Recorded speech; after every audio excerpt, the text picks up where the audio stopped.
and there we go. Hello, everyone. Hello. I am back again with another little anime podcast episode. How's everyone St. Patrick's Day doing?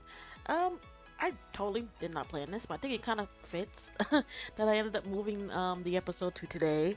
Only because the main character for the anime we'll be talking about, his iconic color is green, so it kind of goes with the whole St. Patrick's color, green.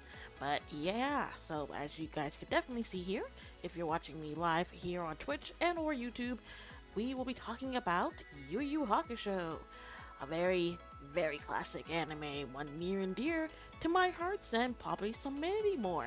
Um, I would definitely say this one inspired a lot going for our future ones. Um, there's so much going on with this series. There's when we get a character like our main character, we have our cast, everything like I said that inspired from it. Why this anime is known for having, if not the most iconic tournament arcs in all of anime history. We will get into that most definitely, but yeah. So how's everyone's on not Thanksgiving? Good goodness, St. Patrick's Day. Everyone's is out there having fun, being safe and responsible. Whether you went out, maybe you celebrate at home, just have a chill, relaxed day, having fun and just celebrating. Me myself, it was okay. It was more. I just had work and it was a long day, but I did end up luckily, I left at a good time, so I wasn't there all day. So by the time I came home, literally just got everything done, made dinner, and yeah, hopping up in here to do the podcast episode. So, yeah, as you can see from here, we'll be talking about Yu Hakusho. So, before we hop into the actual story itself, of course, I'll give my usual a little bit info about the show, the synopsis. We'll go through certain characters, and then we'll just jump on from there. Because, like I said, this is a very long series, but it's so iconic. I didn't feel like it'd be right to just talk about it in parts. I just, even if this is like a really one of my longer podcast episodes, I just wanted to talk about this anime, in its entirety because that's just how good this anime is, at least to me. And who knows, maybe me talking about it will get you guys to watch it. One, it is a very older anime, but it's just for people who grew up watching anime. This anime is just so iconic, so well loved. I mean, it was so well loved that was it 2 years ago? They made two new OVAs, like two specials, with like updated animation. But they're pretty short, like maybe 10, 15 minutes of just trying to showing like a little bit more information. Not really information, but just like little snippets, like side stories from the main cast involving them, or maybe something that happened before, like the part of like the main story. But yeah. So we'll get into it. The official name you'll see is Yu Hakusho Ghost Files. It is 112 episodes, aired October 10th, 1992, all the way to January 7th of 1995. So this premiered fall of 1992. The producers who made this anime were Yumiko Advertising and Fuji TV. The licensors for it was Funimation. The studio that created this is Peridot. They're known for making a lot of animes. They're also known for making, the studio is also known for like, Naruto, Black Clover, and a bunch of other ones. The source material for this is a manga. Genres you'll find it under is action and supernatural. Themes are martial arts and mythology, and the demographic you'll find it is under shonen. So, I'll give this a little bit of the story synopsis from my anime list. One fateful day, Yusuke Urameshi, a 14-year-old delinquent with a dim future, gets a miraculous chance to turn it all around when he throws himself in front of a moving car to save a young boy. His ultimate sacrifice is so out of character that the authorities of the spirit realm are not yet prepared to let him pass on. Koenma, heir to the throne of the spirit realm, offers Yusuke an opportunity to regain his life through completion of series of tasks. With the guidance of the death god Botan, he is to thwart evil presence on Earth as a spirit detective. To help him on his venture, Yusuke enlists ex-rival Kazuma Kuwabara, One, there's no one we'll talk about a little bit, but it's so weird hearing his first name because in the show, especially well, even in English, I'm not sure how the Japanese does it, but in the English they never call Kurbar by his first name. Only one person does, and we'll get into that. But everyone calls, well, actually there's two people. Two people call him by his first name. Everyone else calls him by his last name. So he enlists his ex-rival Kurobara and two demons, Hiei and Karama, who have criminal past. Together, they train, battle against enemies who will threaten the humanity's very existence.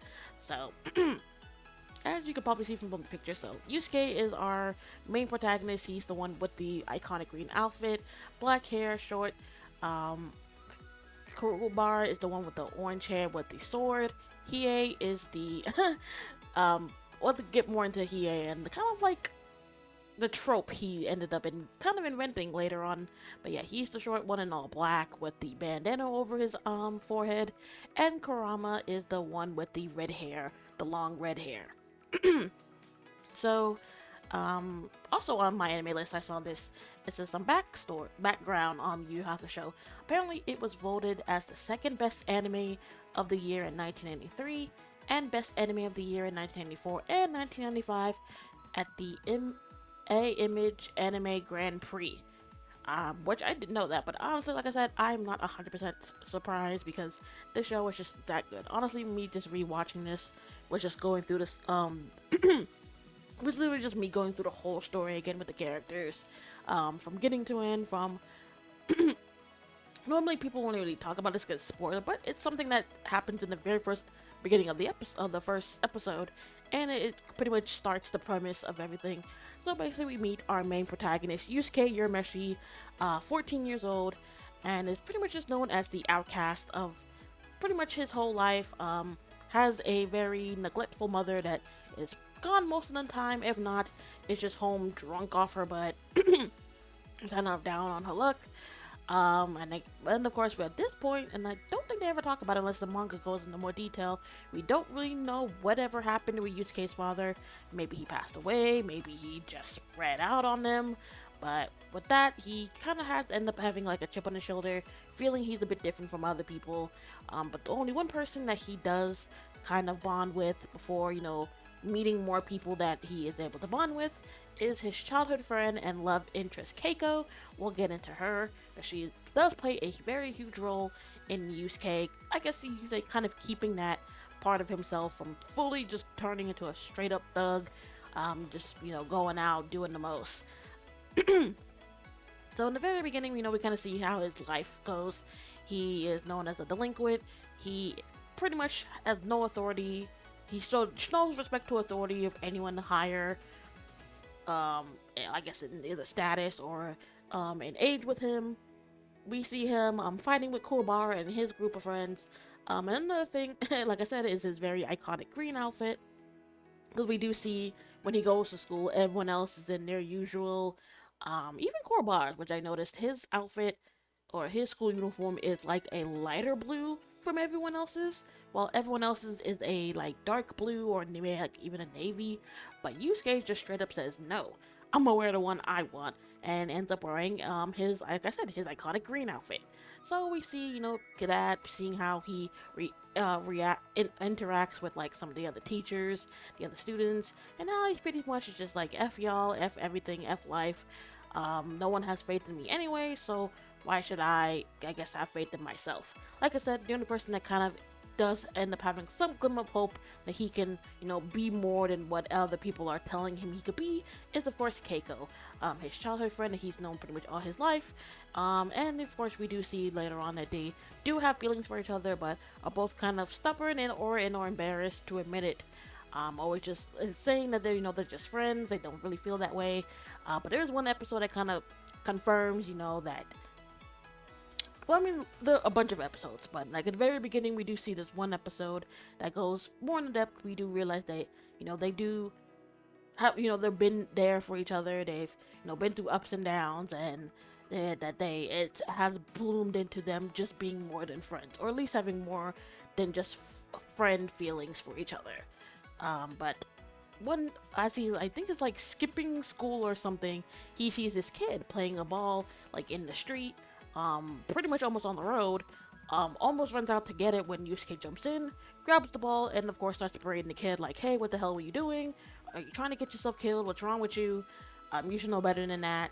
At one point, it looks like the kid's about to start crying because, of course, Yusuke was like pretty much held nothing back, started yelling at him, but ends up like making funny faces to cheer the kid up, playing with him a little bit and pretty much being like, all right, no, like, don't do that again, stay out of trouble. But, of course, he turns back around, he sees the kids play again, the ball goes literally into the street, the kid, of course, being a kid, doesn't listen, walks back out, and is about to, a car comes speeding down, heading straight for the kid. Yusuke, of course, seeing this, either I think at this point we're like maybe we see his true nature or just pretty much on instinct he just jumps in and he saves this kid, but in the process ends up getting run over by the car, dying instantly. Well, when Yusuke kind of like wakes back up, he realizes he's pretty much floating in the air and he's like, holy shit, I am dead, I am a ghost. That's when we meet Botan. She's the girl with the light blue hair and the pink kimono, pretty much saying that she is like a Grim Reaper. Her job is to guide souls to the afterlife, but tells Yusuke, yeah, we kind of weren't expecting you to do that, and we weren't expecting this outcome. He's like, wait, what are you talking about? That car was clearly heading straight for the kid. Like, it would have flattened him. And she's like, well, no. She's like, by our records, the car would have swerved at the last minute. The kid would have walked away with some minor scratches, but that's about it. But you jumping in was something no one saw, based off his character and how he's acted pretty much all his life. They weren't expecting him to do such a selfless thing as jumping into a car to save a kid he doesn't know. So this kind of throws everyone out of loop in the spirit realm. They're like, okay, we kind of didn't really expect this at all. And plus, they're like, well, it's not really your time to, pass on to the afterlife yet. So we actually don't even have a place for you. So it's like, well, since this is like a once in a lifetime thing that's happening, what we're going to do is give you a chance to come back. But of course, at first Yusuke's like, hell no, why would I do that? I'm free from like all the responsibilities, all the people talking shit about me, I ain't gotta deal with anyone anymore. I can go and do my own thing. So they're like, well, okay, we'll give you like 24 hours to think about it. But of course, at first he's like, there's nothing to think about. I'm glad that I'm out of here. F these people, F life, whatever. So he's floating around and we see, by this time, Evans heard the news. He goes, they're having like a wake at his house. So, kids from the school pops up. We see neighborhood people popping up. Of course, Yusuke first things negatively thinking, oh, they're just coming here to, talk shit about him. Maybe him and the students and their teachers like planned something, made it seem like, oh, maybe they get extra credit if they come and show the concern for a classmate that passed away. You can kind of see some kids laughing, kind of whatnot. But he hears like crying, like literally hears someone sobbing their heart out. And he's like, what? Who is that? He looks and it's Keiko, and she is just devastated. She can barely form words. She's just screaming Yusuke's name, like in pure agony. And he's like, whoa, wait a minute.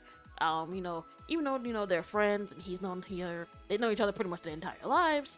He, of course, always thought in the back of his mind that maybe she was only staying with him due to obligation, just because, they've known each other pretty much all their lives, but she never truly cared about him. But seeing how distraught she is, over his death, that he's gone, seeing her just fall to pieces, he's like, whoa, I wasn't really expecting this from her. And another person he wasn't expecting to be that heartbroken about his passing was actually Kuwabara. Someone he's pretty much beaten up every day, kind of doesn't really like, but, sees Kuwabara jump in, screaming Yusuke's name. That's another thing about them. Well, like I said, everyone calls Kuwabara by Kuwabara. No one really calls him by his first name. But another thing is that, there's a few incidents where he does it, but Kuwabara also calls Yusuke by his last name. So sometimes, like I said, every once in a while he'll probably be like Yusuke, but he'll normally like when he's addressing him, he'll always call him by his last name, Urameshi. So no, he goes there. He's like, Urameshi, what the hell? Who told you to do that, you little punk? Who am I gonna, fight with? Who like pretty much being like, they did fight, they did argue, and kind of seemed like they hate each other, but it was kind of in a way like they were kind of bonding. They both were kind of like outcast in the world, and they, in a weird way, kind of bonded. Kind of bonded over that, or at least that's how Kurobara felt. So, seeing Yusuke gone now like this, he feels distraught, kind of feels like he's lost someone that truly could know him for him. And of course, this throws Yusuke out of whack too. He, didn't really know the impact he had in Kurobara's life as well, whether good or bad. Of course, we do see some horrible, rotten teachers. They're just saying the horrible things about Yusuke, saying that, oh no, he finally did something useful for once in his life, jumping in and saving that kid would boost our school's like image or something. It really was like fucked up. But one of the teachers who's been like giving Yusuke a chance, always giving out a helping hand, sees this, berates the teachers, being like, you are here at this boy's house at his wake, and you are here saying these horrible things. You should be ashamed of yourselves. As teachers, as adults, what is wrong with y'all? Goes in, says those disrespect to his mom. Of course, at this point, she's also a total wreck, but for a totally different reason. Which, I guess, is something that Yusuke didn't really think she would care. He, of course, maybe thought that she would be happy that he was gone. Now she was she no longer had any responsibilities, to him. She could truly go out and be free. But, after the teacher, like, says his respect, says, like, kind of showing that he, too, kind of cared for Yusuke in his own way, wanted to see him do better with his life.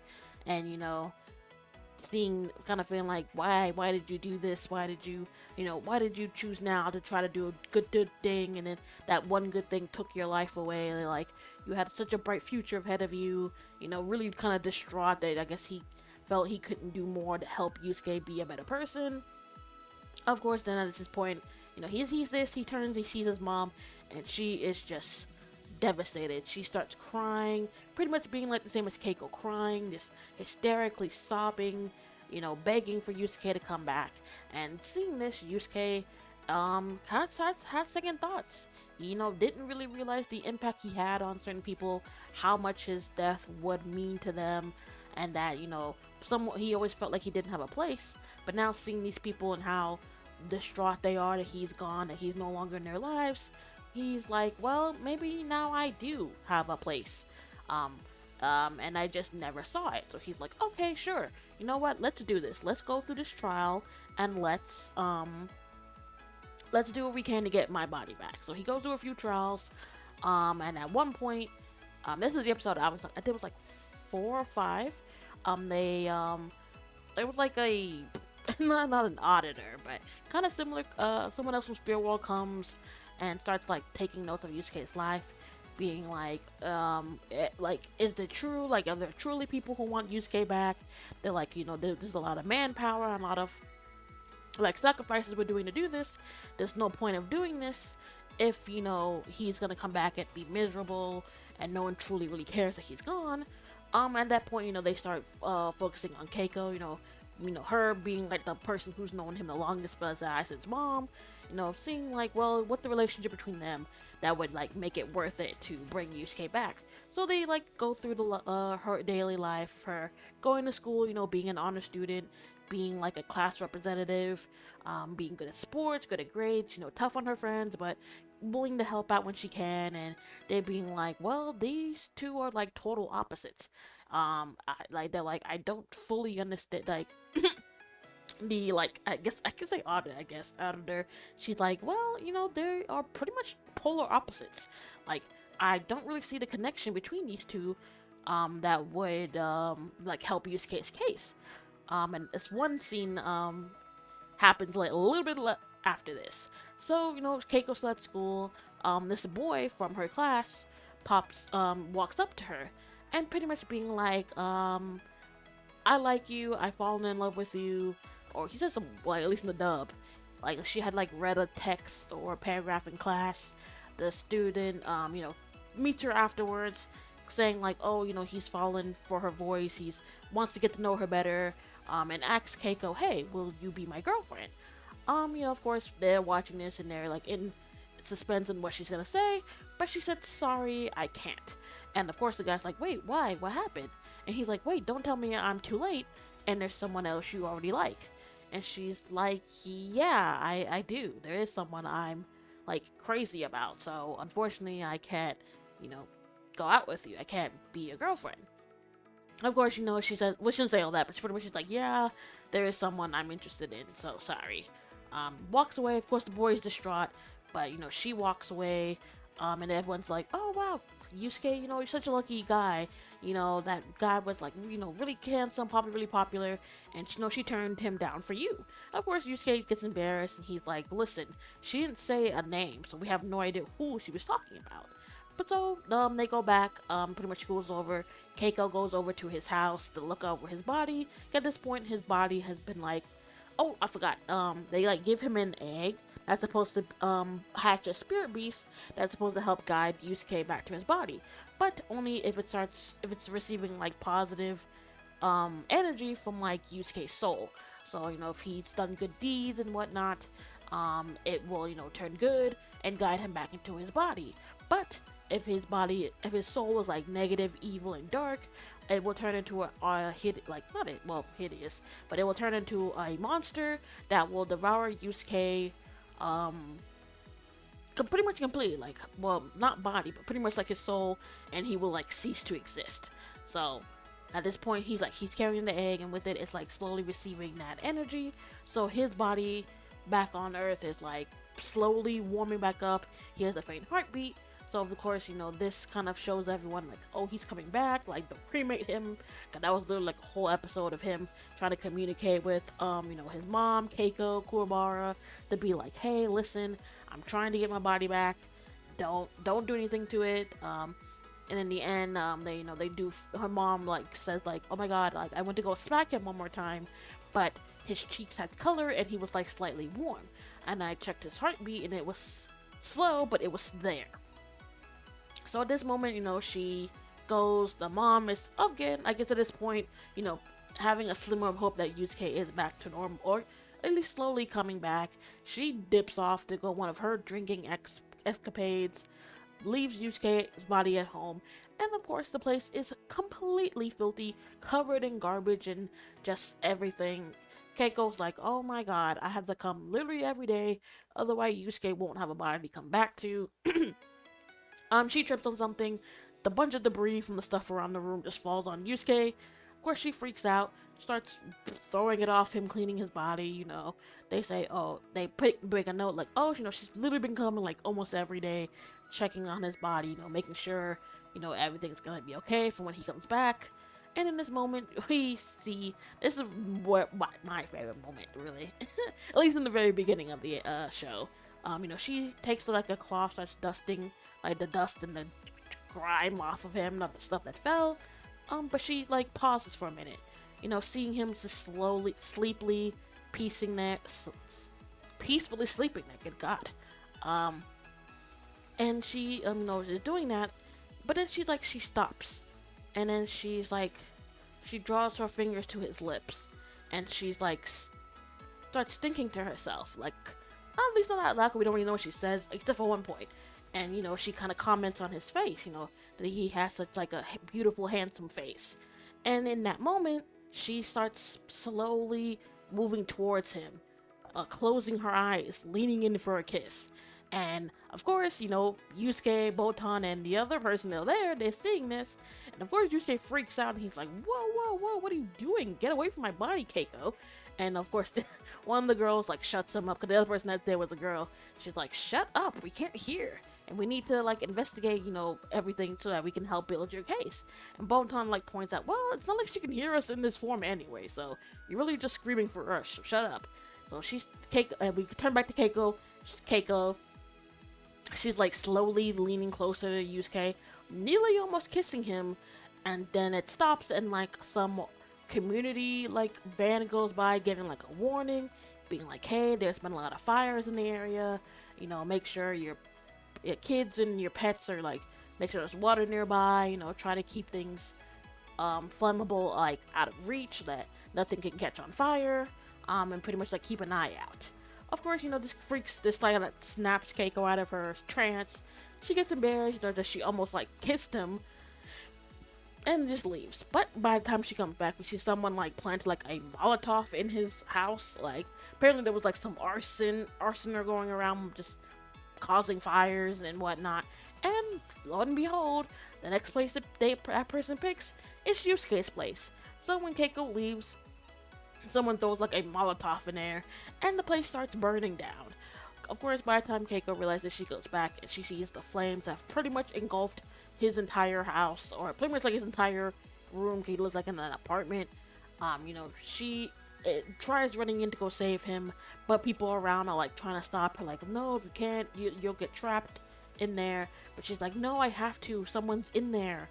Of course, people are trying to pull her back, but she, of course, at this point isn't willing to lose. The only link she has to use K again, throws a bucket of water on her, and rushes into the room, trying to get Yusuke out. Of course, Yusuke seeing all this, screaming, even though Keiko can't hear him. It's like, Keiko, go back. What are you doing?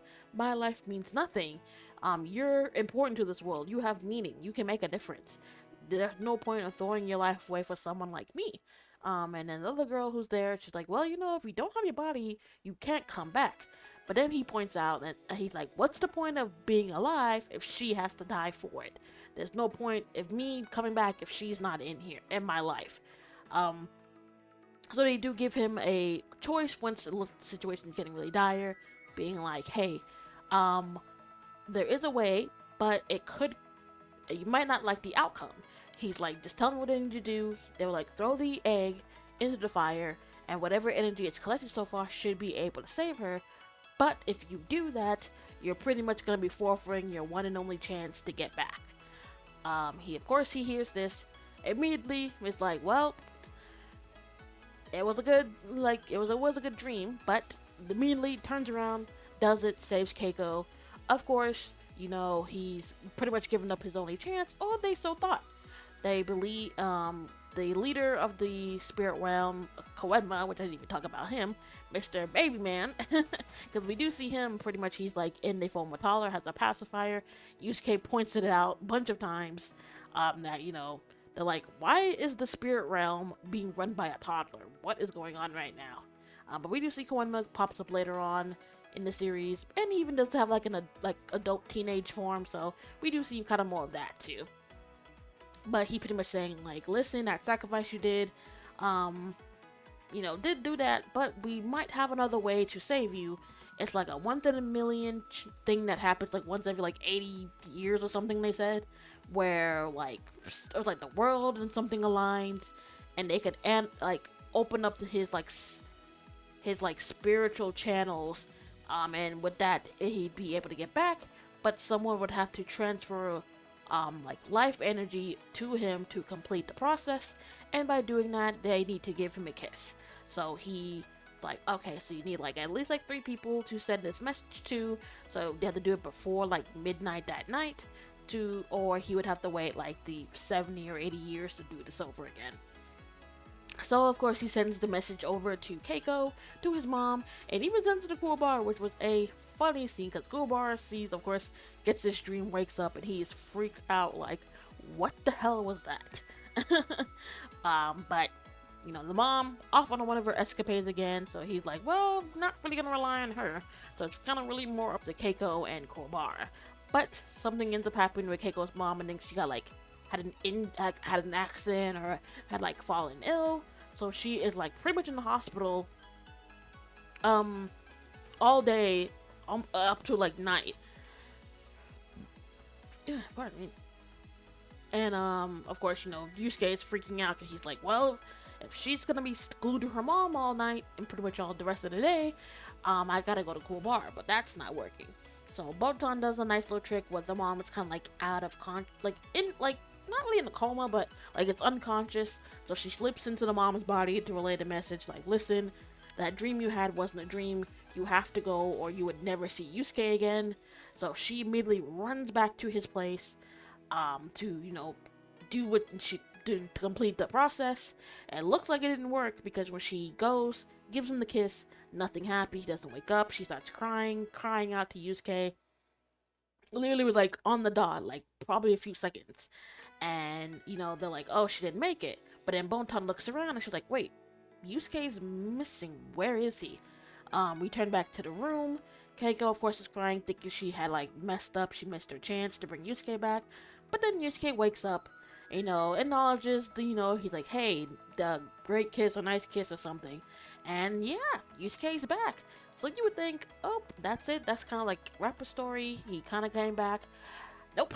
And then Koema even points out, he's like, oh no, this boy's journey is just starting. So he, like, pretty much, yeah, the next pretty much he comes back to life. Everyone who's, like, known that he was dead for a couple of days are freaking out, like, what the hell? This dude was dead. How, now he's back a couple of days later, what is going on? They're like, oh, he must be a zombie or a vampire or something.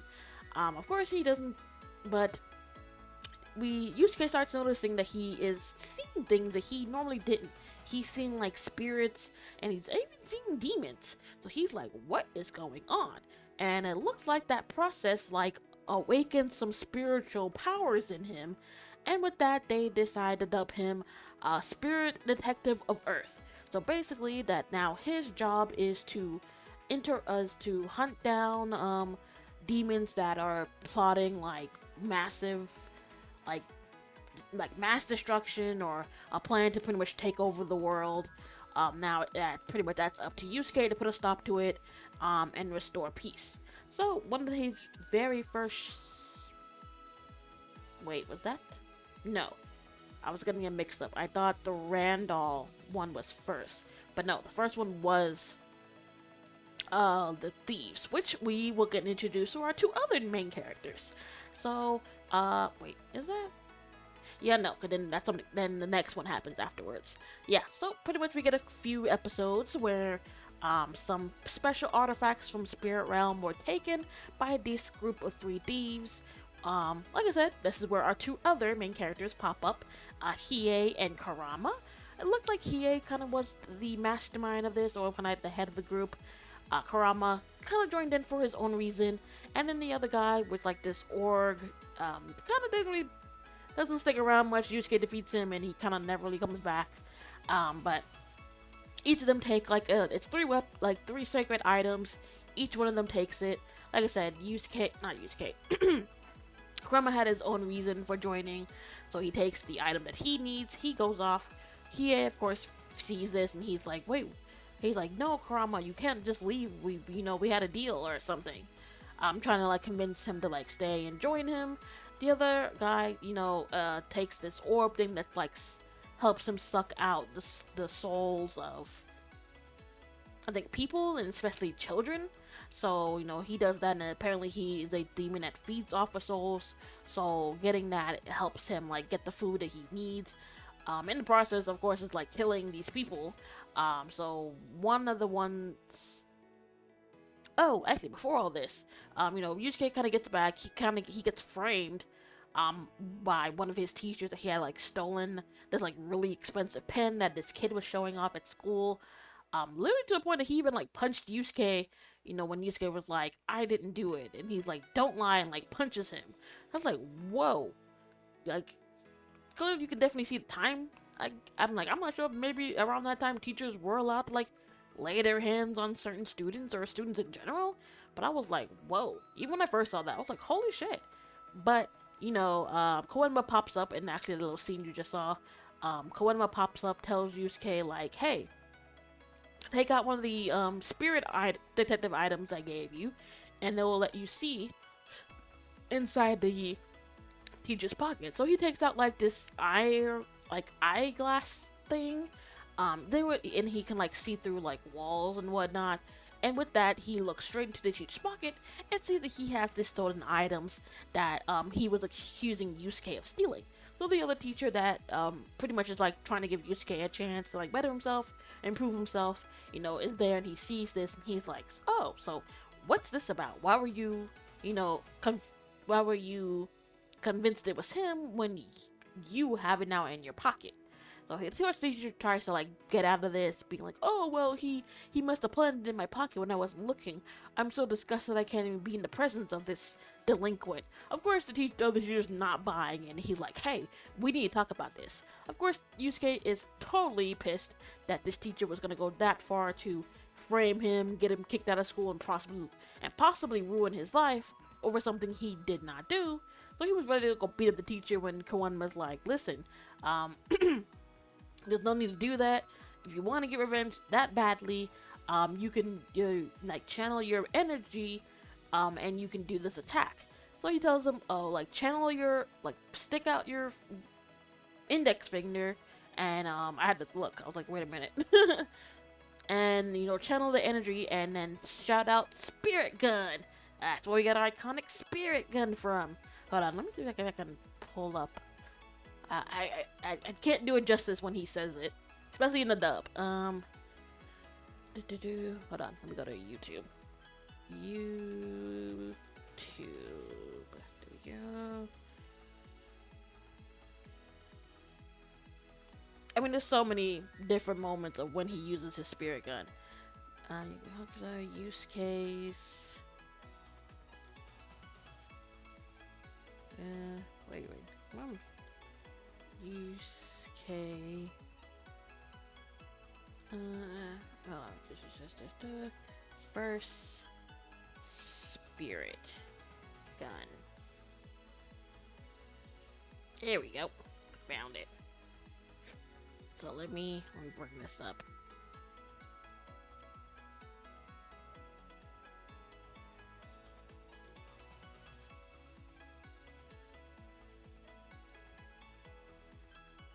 There we go. Yeah. So with this, we show. This is what Korma tells them how to do it. So we'll pause that for a quick sec. Put that there.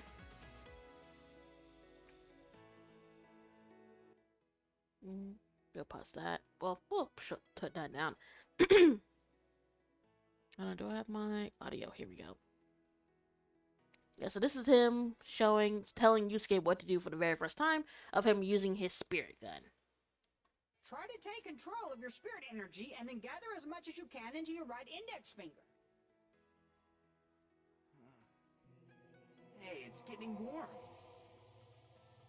Good. Now all you have to do is You can definitely see here on the this is where the teacher punched him after he kept denying I did not, well, not denying, he was saying the truth that he had not do it, and the teacher literally punched him in the face, and it's like, whoa. You're a grown man, and here you are punching this 14-year-old. I get it. I guess he's like, well, he's not like a normal kid. He's a punk. He goes around beating up people, starting fights. So it's totally fine if I whack him or something. You can definitely tell that these teachers, the very few teachers here that do pop up, are just straight assholes. But aim and shoot. Imagine the trigger in your mind and then pull it tight. Pull, huh?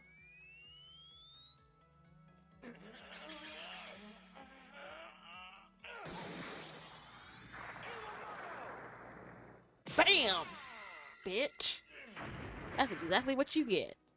Iwamoto, are you all right? Even his name was Iwamoto. Evil? Come on now. But yeah, that was Yusuke's very first spirit gun. So good. Oop, back here. Here we go. Yep, so that was Yusuke's very first spirit gun. Whacking that evil teacher that tried to frame him for stealing people's stuff. What the hell? I thought some people just shouldn't have certain jobs. Shouldn't be put in certain positions. Cause they let it get to their heads and they think they're all powerful and they can do whatever they want. Get out of here with that bullshit. But yeah, so with that, he goes off with his first mission where he meets Kurama, Hiei, and I forget what the other guy, the ogre guy, I forget what his name was, but where's my notes? I mean, I didn't put him there, but what was I gonna say? But yeah, that's where he meets he is Yusuke. Good God, that's where he meets Hiei and Karama. Um, mm, you know what? I had some notes here, but I didn't really go. I kind of just jumped straight into the episodes. But there was like some key points when about each of the main characters. Like I want to go through those, and then I'll jump back into more episodes. So yeah, Yusuke Urameshi, age 14 in the beginning of the series, and then by the end, he's supposed to be around like 18. So, instead of wearing the school-issued blue uniform for his junior high, that's another thing. These except for Karama and Hiei, which they're demons, so their age is a bit off. But Yusuke and Kurobara, and even Karama in a sense, his human form, which I'll get into, they're supposed to be around like 14, 15. So these are teenagers. They're supposed to be in like middle school or how they call it, junior high. So it's like, these are kids doing this. Like, oh my goodness. But yeah, he's short-tempered, impulsive, and likes to intimidate those who are afraid of him. One of his most notable traits is his desire to fight, which becomes most noticeable as the series progresses. Yusuke has been noted on many occasions to be rather unintelligent and at times just plain stupid. Yeah, that's another thing. Yusuke will have his moments where he'll come off like this brilliant strategist, or like this guy who's just incredibly like skilled at fighting, that he like is planning his like next move, when really he's just winging it. He's doing all this surely on luck. And when he does say that to the others, they're looking at him like, what? So like, you risk our lives on a might, or you risk our lives on a hunch, or you risk our lives on a off chance that this might work. Are you kidding me, my guy? But yeah, that's Yusuke. Yusuke's desire to fight is out of the enjoyment of a good brawl, and surprisingly, Yusuke doesn't kill if he can avoid it. That's another thing. You definitely see throughout some of the series, he's never really fully like taken a life. And whenever he does, you can definitely tell it like tears him apart when he does. Whether the person was good, bad, or maybe they were misled into being bad, like when he has to go to that step of him taking a life, you do see it like heavily affects him for months, if not even. But yeah. Keiko is one of the very few who knows Yusuke is actually very kind, and she sympathizes with his problems in life. Yusuke and Keiko quickly develop strong feelings for each other, and he is fiercely protective of her, almost always wary about her well-being. Yeah, so like I said, this is where you can see very in the beginning that, you know, they kind of start off as friends who've pretty much just were childhood friends, known each other all their lives. So they're kind of like that whole, oh well, we know each other forever, so we're kind of stuck with each other. But we do see that they do end up like forming a romantic feelings for each other and growing that bond. And it's like one of the things that kind of tied Yusuke to that side of the world, especially when he gets more involved into like the spirit and demon realms. You know, with him having Keiko, having his feelings for her, and having that connection to her, kind of I guess in a way keeps him grounded from like fully going to one side or the other. Let's see. Oh, here we go. This is what I was talking about. Doing with Kuwabara. Yusuke initially didn't like Kuwabara, but as the series progresses, the two develop a mutual bond and respect for each other, with Kuwabara being the only person who truly understands him. Like I said, in the beginning, very first episode, when he saw how torn Kuwabara was over Yusuke's death, you know, kind of seeing that them being like that bond for each other, you know, both being outcasts, being treated like they won't accomplish much in their life, and just kind of bonding over that, kind of almost coming off as brothers, and just having that like protection of each other. They both were like really protective of the other. You know, if something really major is about to happen with Yusuke, Kuwabara wants to, you know, be there for him, be by his side, and help him get out of it, and vice versa. If Kuwabara is in a situation where something might happen to the point where he might lose his life, Yusuke is quick to jump in and try to help the situation. But he's kind of like that with everyone. Except for maybe Hiei, only because Hiei would probably kill him if he showed that kind of concern. But he does worry about Hiei in his own right, and the same way with Hiei. It's just the relationship Hiei has with everyone is pretty funny, but in the end, we do see that they all true do end up like forming a bond, forming a friendship, and caring about each other. And speaking of Hiei, Yusuke and Hiei have a serious rivalry, and at times Yusuke seems almost intimidated by Hiei's remarkable skills. Yet each of them has respect for the other and will put their lives on the line to help one another. So that's exactly what I was saying. Like Hiei, we'll get to Hiei when we do get to him, but he is very standoffish due to what happened in his past. But we do see with him bonding with the others, you know, especially more with like the boys, but with him, you know, bonding closer with the girls as well. See, you know, kind of coming more out of his lone wolf. I have no one by my side. I've been alone all my life. To like, no, I truly have like friends. I have a family that if something happens, they will be by my side. We may bicker and argue, but we will be there for each other. And speaking of bicker and argue, him and Kurbaris snipes with each other are freaking hilarious on how they just go at each other. They definitely remind me of the type of brothers that may not get along, but when push comes to shove, when something major happens, they are like the first one to step up and be there for the other person. That's definitely the kind of relationship I see between Korbar and Hiei. It's just, and especially once we get more into another character that in a way kind of ties them closer together.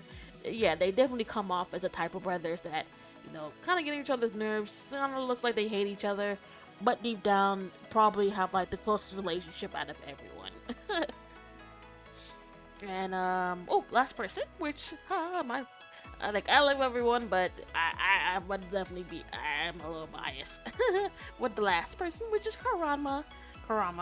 Yusuke is very close to Karama and has a great amount of confidence in him. Yusuke respects Kurama's wisdom, sometimes looking to him for leadership advice when he's not sure what to do.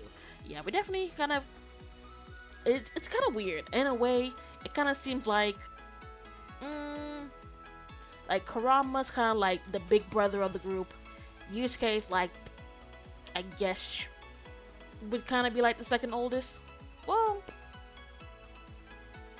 actually, it'd be like Karama, Hiei, Yusuke, and Korbar. If they were like brothers that were like maybe like a year or two apart. That's kind of like the relationship they have. So like Kurama's kind of like the older brother of the group. Hiei is kind of like right after, you know, with his like wisdom and knowledge and whatnot. Yusuke is kind of like right after. So that's what I like say. It kind of seems like brothers who are maybe not that far apart in age, but you know, because they kind of have like a bit of an age gap, they, you know, bicker, they see things differently, but will be there for each other if it comes to it. Pardon me. And speaking of being like the second oldest, we have Hiei. Like I said, he is someone who kind of started that trend of another character that people really love, you know, but is well known for not being the typical like height of a male character, which I'm sure you guys know who I'm talking about. I'm talking about Levi Ackerman from Attack on Titan. People also note him, you know, for his skills and his abilities, but also note him for being the quote-unquote short king. But in my, not in my opinion, I'm sure most people who probably have seen Yu Hakusho, definitely say that not Yusuke, Hiei is kind of like the the one who started the whole short king, name. Because one, Hiei is short. This man is short as all high.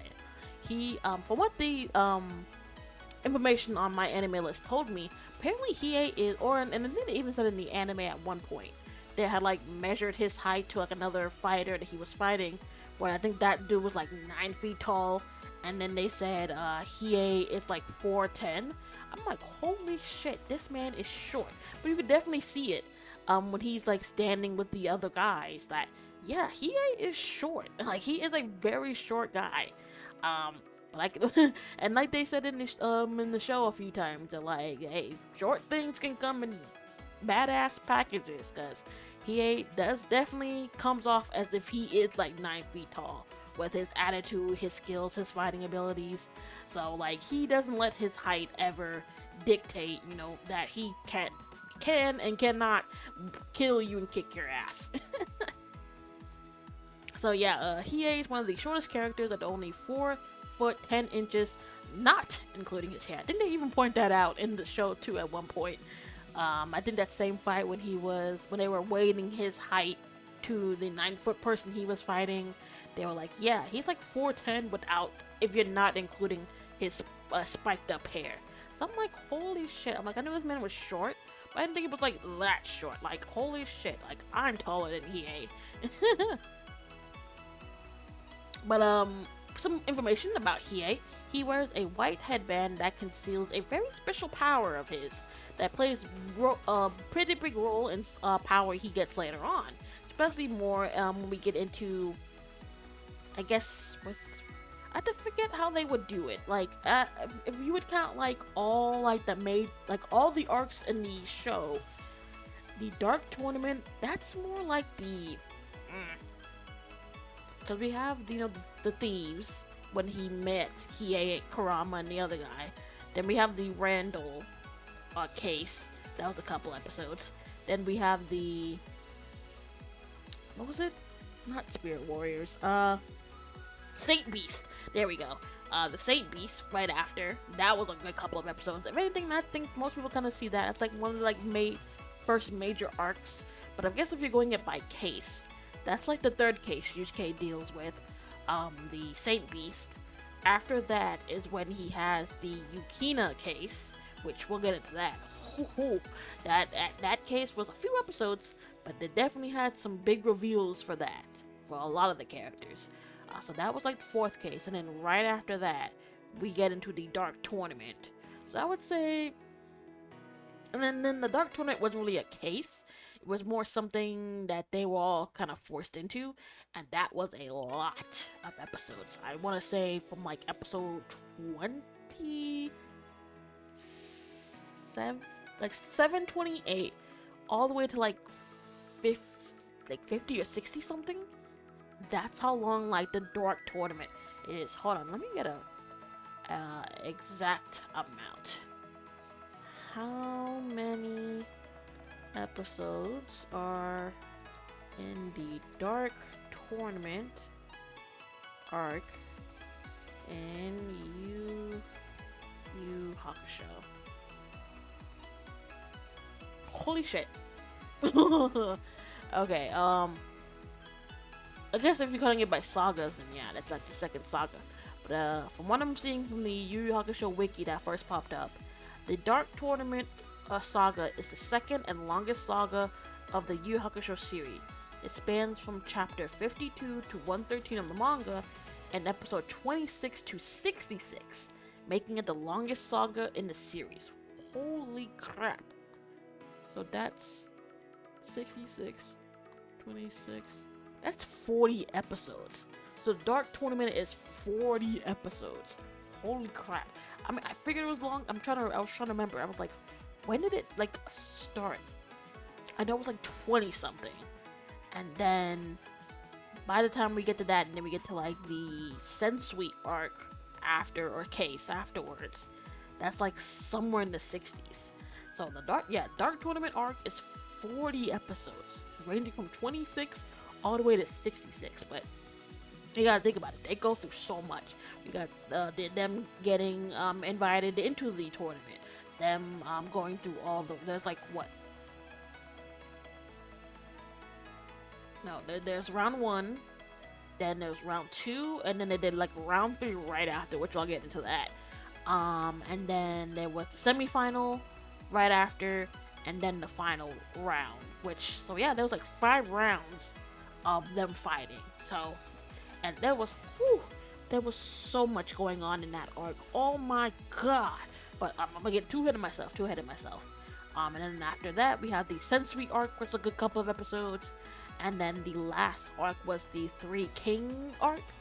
That takes place more in the Demon Realm, which we'll get into that.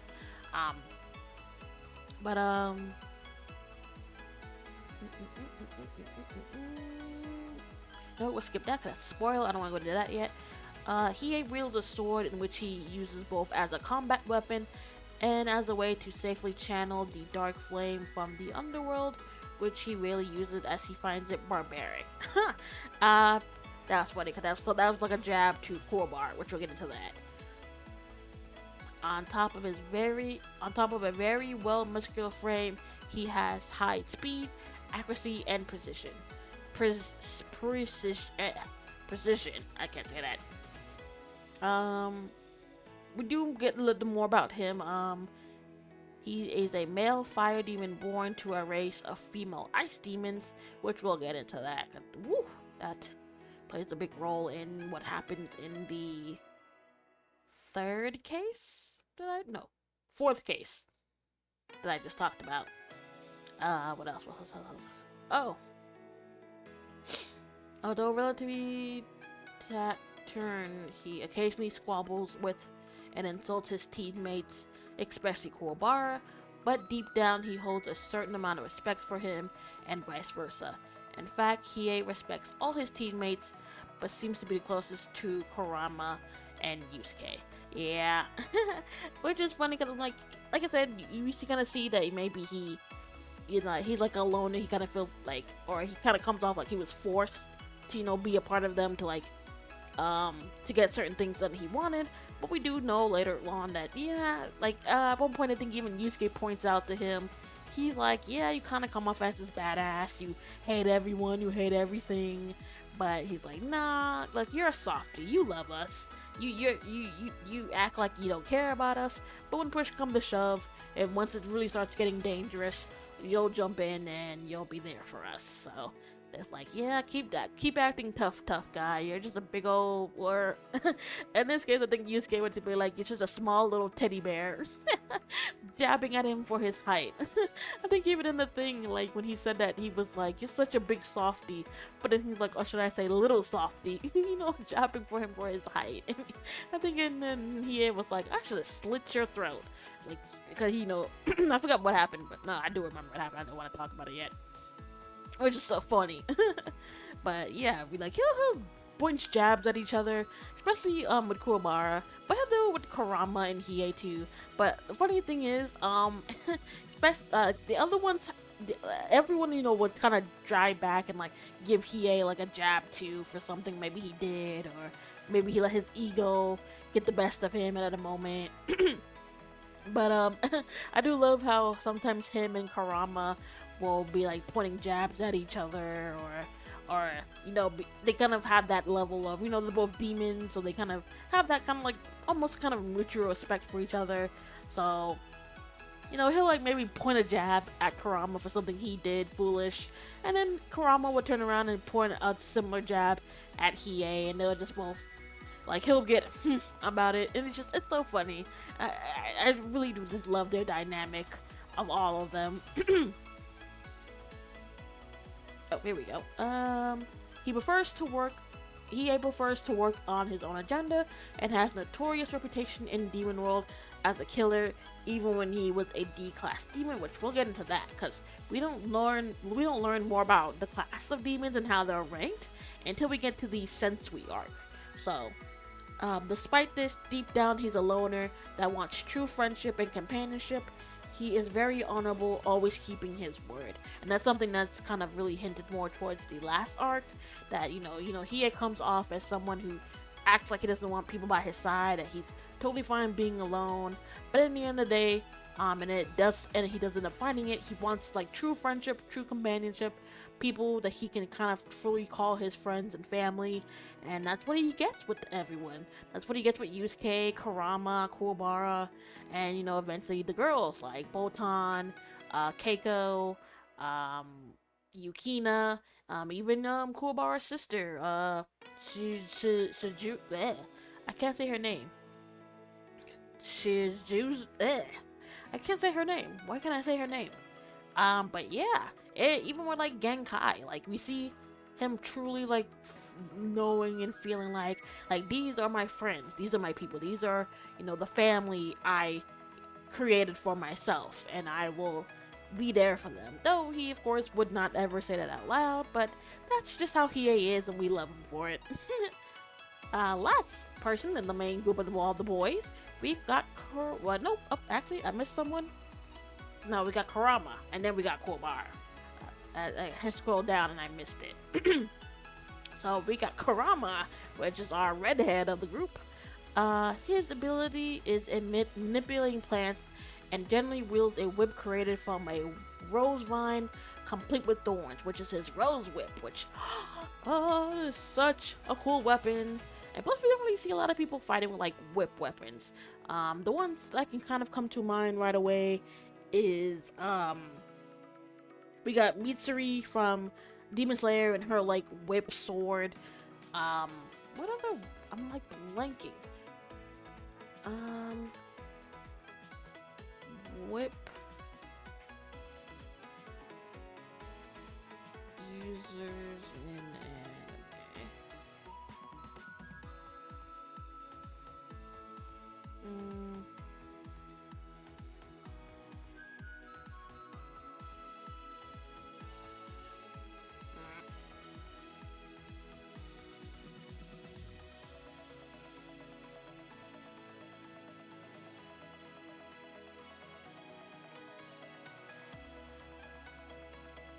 Oh, I'm trying to find out. I guess I'm spelling it wrong.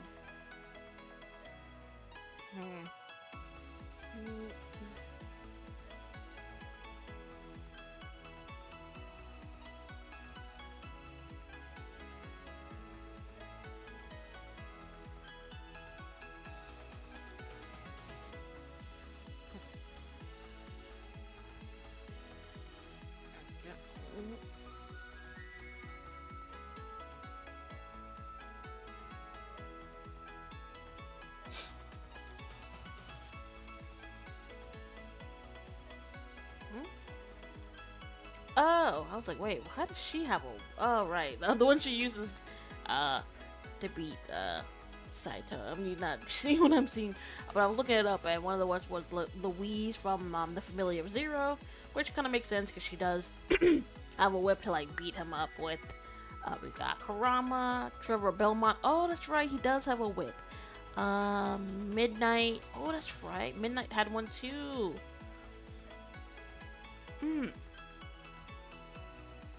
Tanamaki. Oh, that's from Sona. Let's see.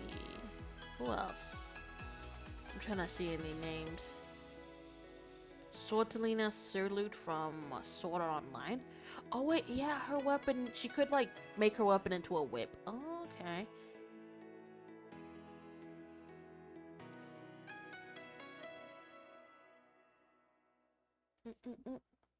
Actually, a lot more than I thought. I didn't think there was gonna be this many people, but I'm like, I know there's gonna be a lot more whip.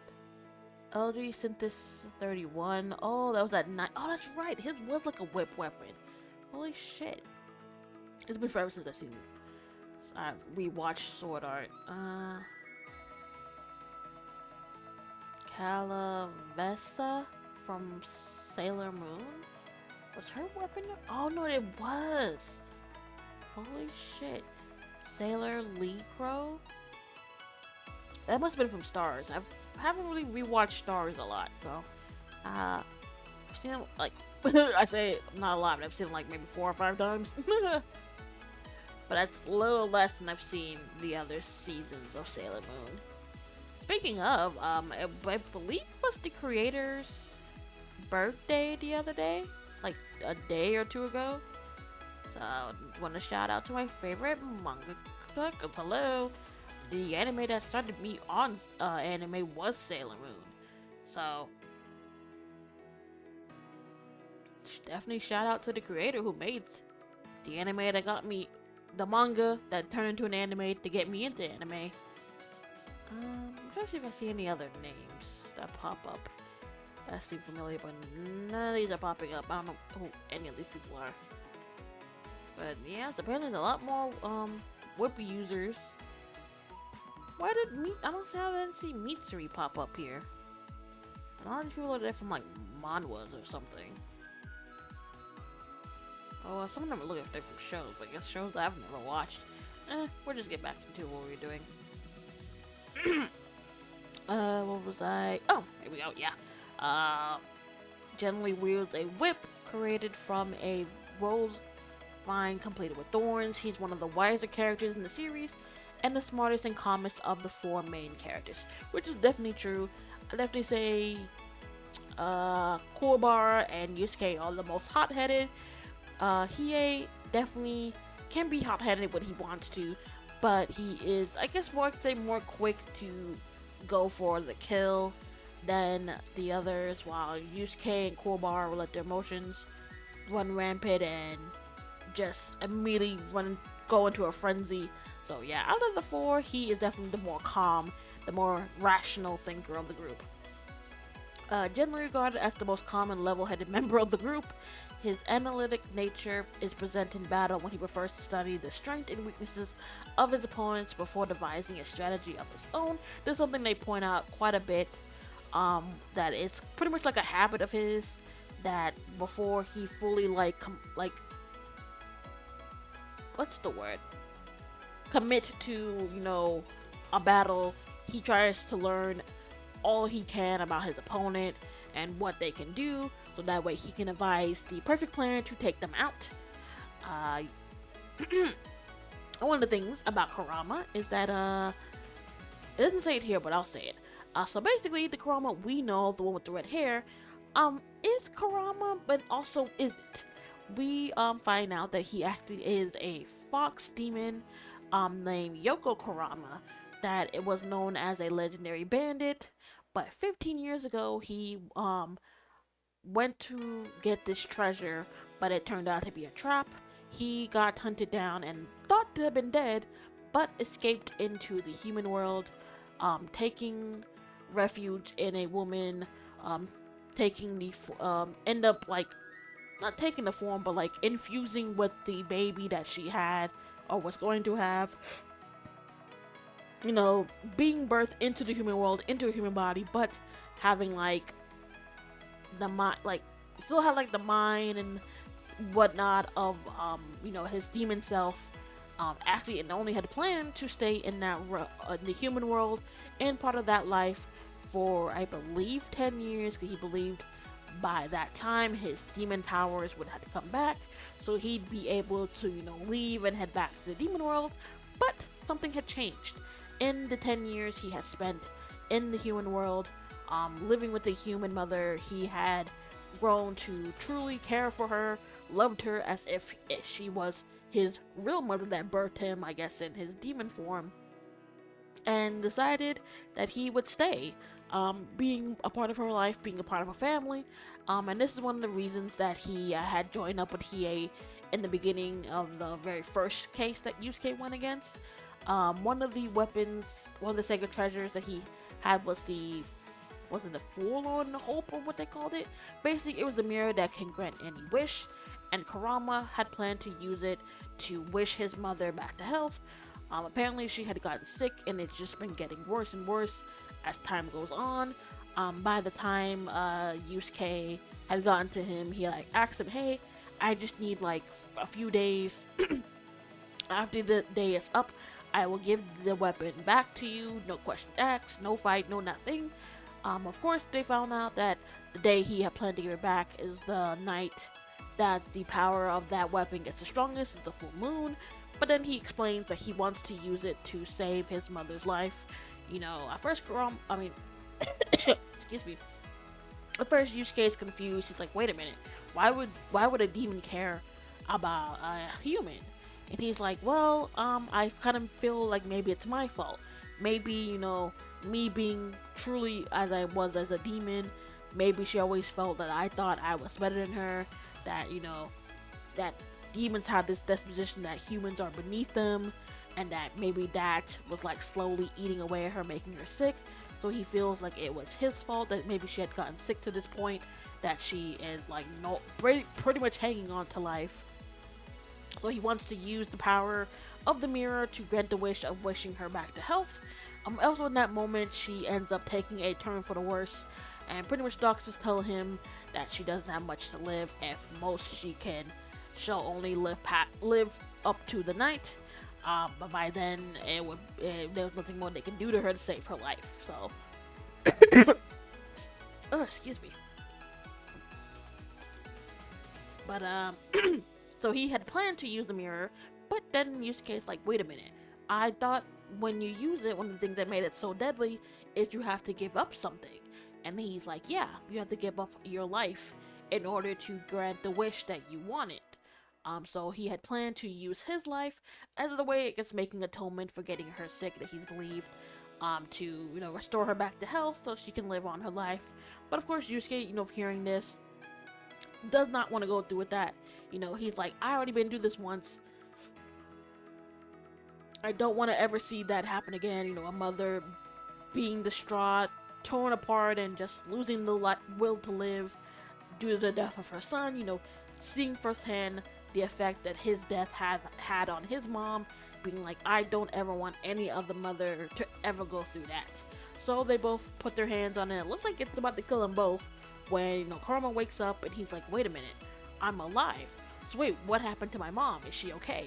Runs down, Yusuke wakes up and they're like, wait, what happened? If it was even thinking, at one point he like offered the mirror like, hey, take my life instead, so that way Kurama can get his wish and still be with his mom. But then he thought about it, he's like, wait a minute, if I died, then I'd just be putting my mom in the same situation I was trying to try to avoid with Kurama. That wouldn't make any sense. But then the mirror pops on and it says it sensed the willingness that Yusuke was willing to go to, not tear this family apart, and decided to grant the wish without taking the life of either one of them, granting Kurama his wish. His mother miraculously making a full recovery when he goes down, and the doctor's like, oh, it's a miracle. Her will to live is really strong. She was for a turn for the worse, but now she will make a full recovery, no lasting effects at all.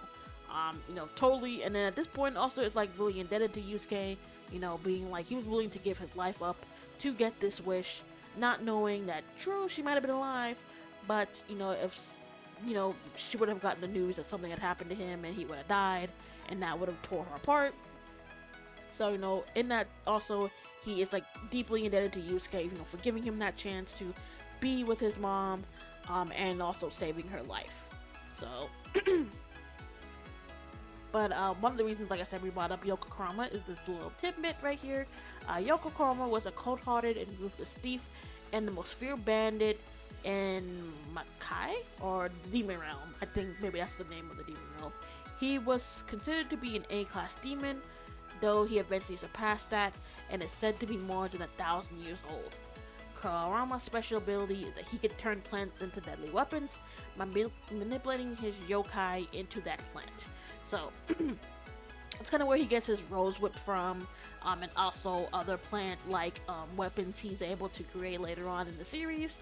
So it's really, really cool kind of seeing, all the different type of like plant manipulations he does, the effects his like demon energy has on plants, and what type of weapon he can turn them into. So it's really cool and interesting. And last person of our main group of guys is Kuwabara. Kuwabara, the second toughest kid at the junior high school that him and Yusuke attends, and is always trying to surpass Sir Yusuke's position as the toughest. Most unusual ability is the sensibility to Reiki or spirit awareness. Has the ability to sense when ghosts or in the paranormal are around, can see spirits and other demons, predict motives of others. Kuwabara can also create a blade out of his own spirit energy, known as his spirit sword. So at first, when we first meet Kuwabara, we just kind of see him as a kind of like a normal everyday kind of punk guy, but we do see that he is like really in tune with like the spirit world and spirits stuff. And then actually in the second case that Yusuke ends up going against Randolph, he meets another very important person that I've talked about before, Master Genkai. He decides that maybe going to her will help him find some way to reduce the strength that his spirit awareness is getting at this point. But at this point, it looks like it's just getting stronger, to the point that now he can even manifest it into his iconic spirit sword, and he uses that to help Yusuke and the others on their quest. So it's really, really cool. And eventually his powers end up evolving into something even greater that plays a big role in the Sensui arc. So definitely look forward to that. What else? Yeah, that's pretty much it. So some other people is Botan. Like I said, she's the girl with the ponytail, blue hair. When we first meet her, she's in the pink kimono.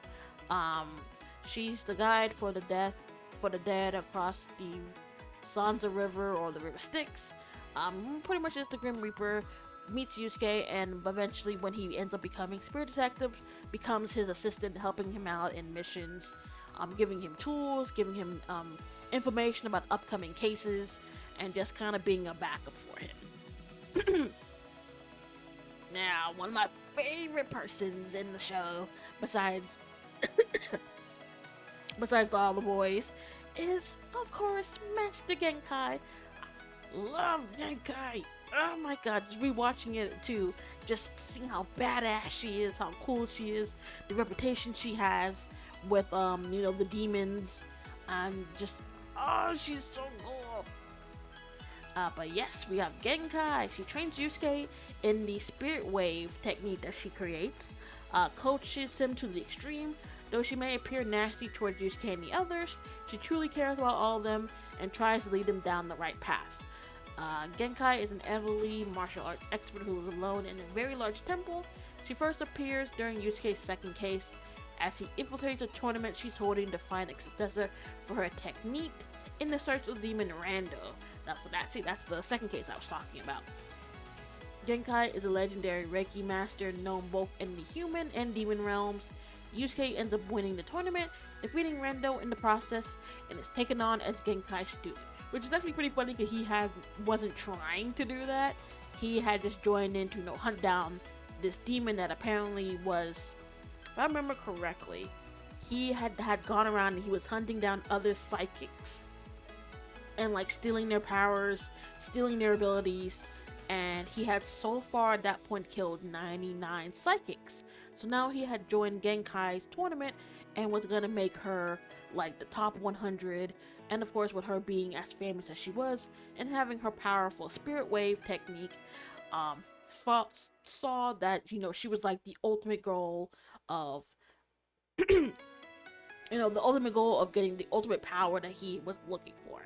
But of course, he ends up getting defeated by Yusuke, taken into custody. I think at one point, I think in the very beginning, Yusuke didn't want to do this mission at all. He had wanted to go to some wrestling match or something that he had gotten tickets to, or no, I think that they had bribed him with wrestling tickets to do the mission, because he was adamant he was not gonna do it. He was like, I'm done, I'm tired, I'm not doing this, find somebody else. So they bribed him with these tickets, and so he wins, case solved. He's like, alright, let's go home and let me enjoy my reward. But then Genkai's like, that's not how this works. You joined my tournament, you won, so now you gotta stay with me for, what was it, 6 months he ended up disappearing to? And was training on a Genkai. Because by the time he comes back, he had explained to Kuwabara, all the training and kind of all the torment he went through, training on the Genkai. But he was like, yeah, I went through a lot thanks to this lady. But he's like, I did learn some nice new tricks from her. And Kuwabara was like, ooh, that's what I want to see. I want to see these new powers you got. And that also falls into the next mission he gets into when we get reintroduced to Hiei and Karama, where they made a deal with Kawenma in the spirit realm that, hey, if you help Yusuke with this task of taking on the Saint Beast, we will clean your slate in spirit world and you can start over fresh new with no criminal background. But what was I gonna say about Genkai? Oh, right. Well, she does play a role more into when we get to the Dark Tournament, and we meet Toguro and the history between them. And at first, she disguises herself, and I'm not revealing. Well, kind of in a way, and not really, because when they first get to the tournament, and the masked person starts talking, even Kobar, he's like, wait a minute. He's like, listen, I forget. Listen, Urameshi, we're friends, right? Please, you can tell me that's Genkai, right? And he's like, I thought so, but it's not her voice. Who are you? And then like in the next match, they have something happens, and her like robe thing covering her face comes off, and they see the person's face, but it's not the Genkai. At least not Genkai that we've known. It's this really pretty girl with not purple, with pink hair, looks really young, looks like she could be somewhere in like maybe her like, well, we're not even sure what age. I mean they say later on, I think, what age she's supposed to be when she takes that form, but basically that yeah, like really really pretty girl. I mean even everyone like sees her and they're like stunned. They're like, oh my god, like who is this really beautiful girl? But beautiful but powerful. And then when it gets revealed later on that is Genkai, and you know she shows off more of her skills, more of her abilities, more of everything she's learned over the years of her training. Even at one point I think even Karama was like, maybe there's some things I can learn from Genkai, because clearly she knows some tricks that could definitely be beneficial if I knew how to do them as well. But oh my god, I can't. When I get into the Dark Tournament, it's so good. When I was rewatching it, I was just like, oh, I remember this fight. Oh, and I remember when this happened, and then this fight happened, and then how they forced them to, after they had just finished from the second round, how they forced them into round 3, like right after, pretty much giving them no break, no time to rest, and they did like some cheap move to disqualify Hiei and the Masked Fighter. At that point, Kuwabara was like badly injured to the point that he could barely move without getting up and cracking bones. So the only two people who could fight was Karama and Hiei, pretty much them taking on an entire team of that person, right? That picture right there, the one I just passed, with the girl with the pink hair. Yeah, they see her and they're like, wait, that's not Genkai. Who is this girl? And it's like, who is this like really pretty and powerful girl? But yeah, it's crazy. Dark Tournament, so much stuff happened. It's wild. Before we get to that, we'll get into the Saint Beast. Cause that's another really good arc. Cause there we get Yusuke comes back from his training with Genkai. Pretty much really gets dragged into another case, and pretty much being like, yeah, there's these 4 like really powerful demons that we sealed off in this city years ago.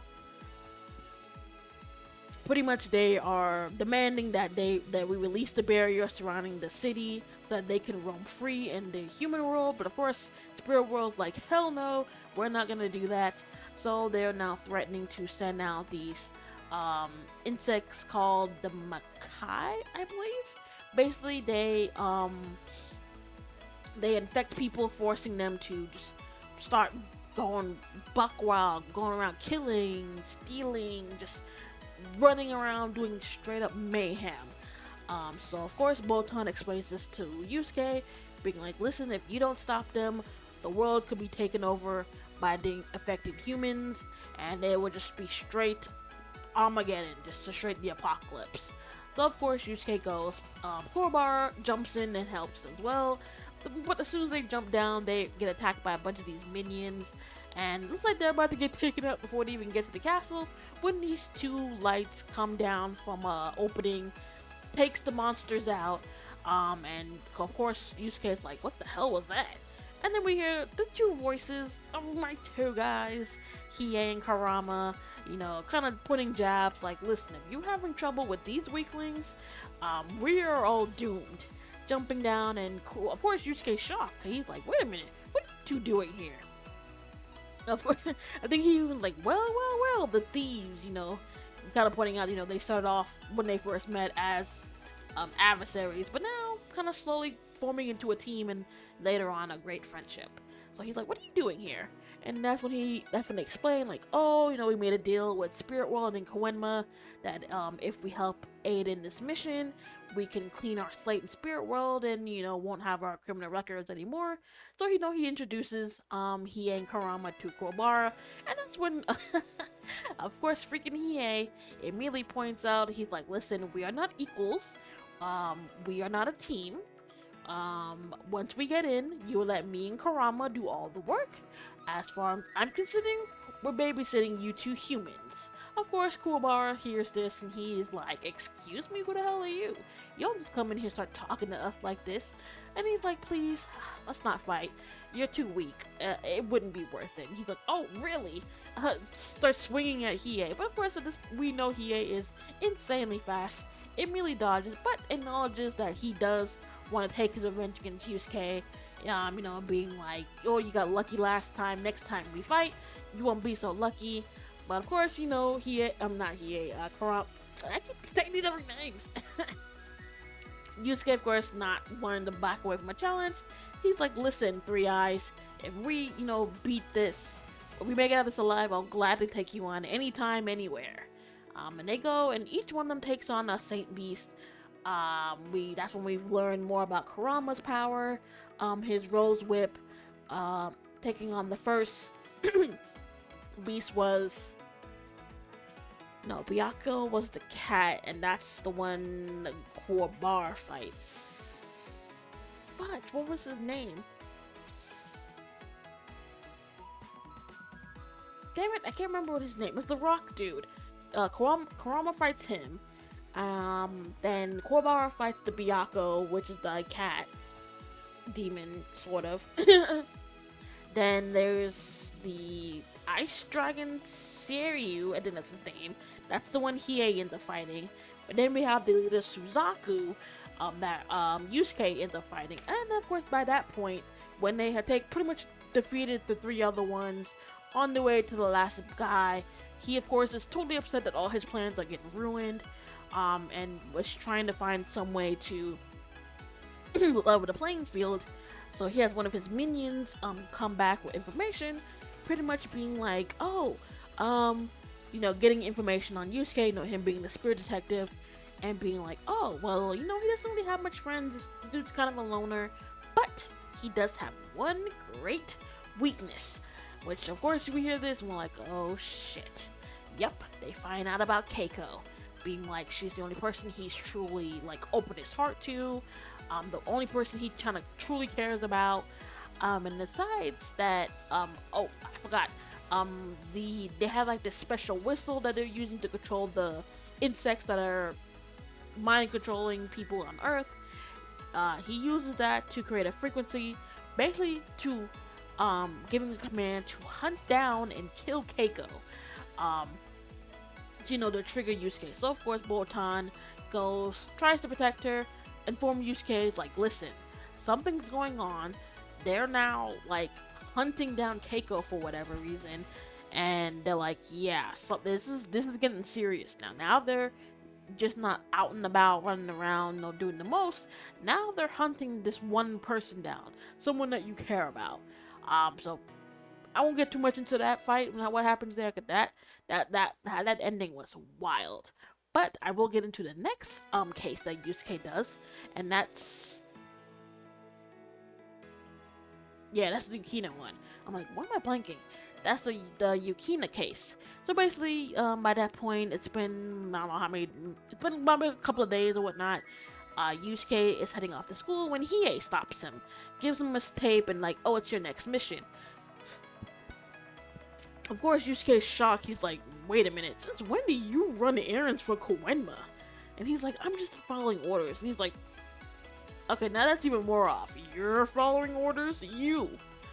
Okay, what the hell's going on? But he leaves and he's like, what the hell was that? Goes to Kuwabara, asks him to borrow his videotape so that they can watch the tape to get what the mission's about. He explains, your mission is to save this ice apparition demon who was taken by these greedy, selfish humans that are forcing her to create these special stones that they could sell on the black market and fill up their never-ending pockets. We find out she's an ice apparition named Yukina, and how she makes these jewels are by her tears. So they are doing anything and everything, even torturing her to force these tears out of her to make these jewels. Um, Actually, I didn't even say this. When we are in the Randall case, Kuwabara sees Bolton, instantly starts developing a crush on her. And at that point, like, even when we go to the Saint Beast, he kind of still is like fonding and kind of trying to flirt with Bolton. But in this case, when he sees the video and he sees Yukina, he immediately falls for her. Is willing to. At first, he's like, "I'm not jumping into any more of your cases. You're meshy. Your cases are way too dangerous. They're gonna get me killed." And he's like, "Dude, you jumped in before anyone asked you if you wanted to join. You decided that on your own. Don't blame me." So at that point, he's like, "Well, you can borrow my thing, but I'm not getting involved in this case, not whatsoever." But that immediately changes when he sees Yukina. He instantly falls for her, goes off, and he's like, "Listen, we need to go save this poor innocent girl from these evil, horrible humans." Which, funny enough, this case kind of plays, well, I would say the premise of this case plays a big role in a case that happens later on in the series, that kind of showing that he's supposed to be a spirit detective that's supposed to go out, protecting humans from demons. But this is his first case where he is saving a demon from evil humans. So, he goes. But when they get to the location of where the hideout is that's holding Yukina, they're like, "Should we tell him about the last bit of the information on the tape that he ran out on?" And they're like, "Not sure. I mean, will it really make a difference? But it probably would be a little weird. So I think we should just keep that to ourselves." And excuse me, what that was actually, they Koenma points out, he's like, "Oh, this isn't just some random Jane Doe, some random ice demon I'm asking you to go rescue." He's like, "Yeah, the girl you're saving, she's actually Hiei's sister. So yeah, this is like top. You need to go save this girl now, because if he finds out about this, oh, shit's about to hit the fan." But by that point, it's already too late, because we literally, the next scene, we see Hiei. He is running through the forest, saying that he is on his way. He's gonna go save his sister. Oh, Jesus. Actually, give me 1 second. Let me grab some water.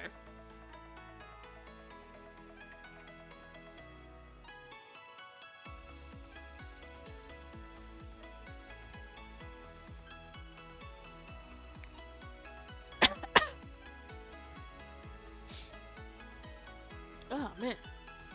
I needed that. Plus, I literally just looked. I've been talking for like almost an hour and a half. Holy shit. It's gonna be a long ass episode. But I am totally fine with that, because I love this series so much. This is literally how, if I was talking about Sailor Moon, this would probably be just as long. So, but when I stop, oh, right. Yeah, the last bit of the message explains, like, yeah, this is some random Jane Doe. This girl, she's Hiei's sister. So you need to save her like 5 minutes ago. You need to save this girl. Because they're like, yeah, if Hiei finds out about this, shit's about to hit the fan. But shit's already starts hitting the fan because Hiei finds out. And he is on his way to save Yukina. So we'll learn a bit more about their backstory and a bit more later on. But pretty much it turns out that they are twins that were born from a ice apparition. But normally in the ice apparition that they're born from, only females are born within that race. And any males that are born, which I guess rarely happens, but Hiei was like an exception. I think it's because she had like, I don't know how they, I guess, get pregnant and only give birth to girls, but she had like got in contact with an actual male, gotten pregnant that way, and ended up having twins, having Yukina and having Hiei. But of course, they saw him as a curse, saw him as a plight, a monster that would destroy their kind. So what they did was they pretty much got rid of Hiei. They wrapped him up in this thing, and they just sent him overboard, being like, well, he dies, he dies. and if he survives, that's up to him. Of course, then he's like, of course, wants revenge against, the people that tossed him out, treated him like he was a monster, didn't really give him a chance. But luckily, well, I said that luckily, he does have a bond, later, I guess, throughout his whole thing, finds out he does have a twin sister, goes to see her, sees her, and secretly, it's like, well, not secretly, but secretly starts protecting her, keeping an eye on her, wants her to, not get involved in the life choices that he ends up making in his life. So, hearing that she's, been taken hostage and she's now being tortured by by humans, runs off to go meet her. Oh, that scene was just so good, They get there, Yusuke, Kuwabara, and Botan, end up meeting up with the main guy who, is in charge of this whole organization. That's when we meet the what do they call them, the Black Club. Basically, they're a group of humans that do a bunch of illegal stuff. Starts doing deals with demons, hire demons to be bodyguards, and start getting involved in like the demon realm and world and whatnot, trying to make a profit. It's really some fucked up stuff. But like one of the guys, pretty much one of the people there who's in charge of this organization, Hasukina, hires these bodyguards known as the Togoro brothers. You've got the elder one that's on top of, well, we got the big bulky one that's apparently the younger Togoro, and the older one is the one that's on him like a fucking spider monkey, which I forgot who called him that. I think it was Kuwabara, but it was pretty funny and pretty accurate too. So like hires them. They're like really well known in like the demon world and like the dark world, and that they're mercenaries and that they never lose a fight. But Yusuke and Kuwabara take him. They're right there. The one with the glasses and then the one on top of him, they're the Togoro brothers.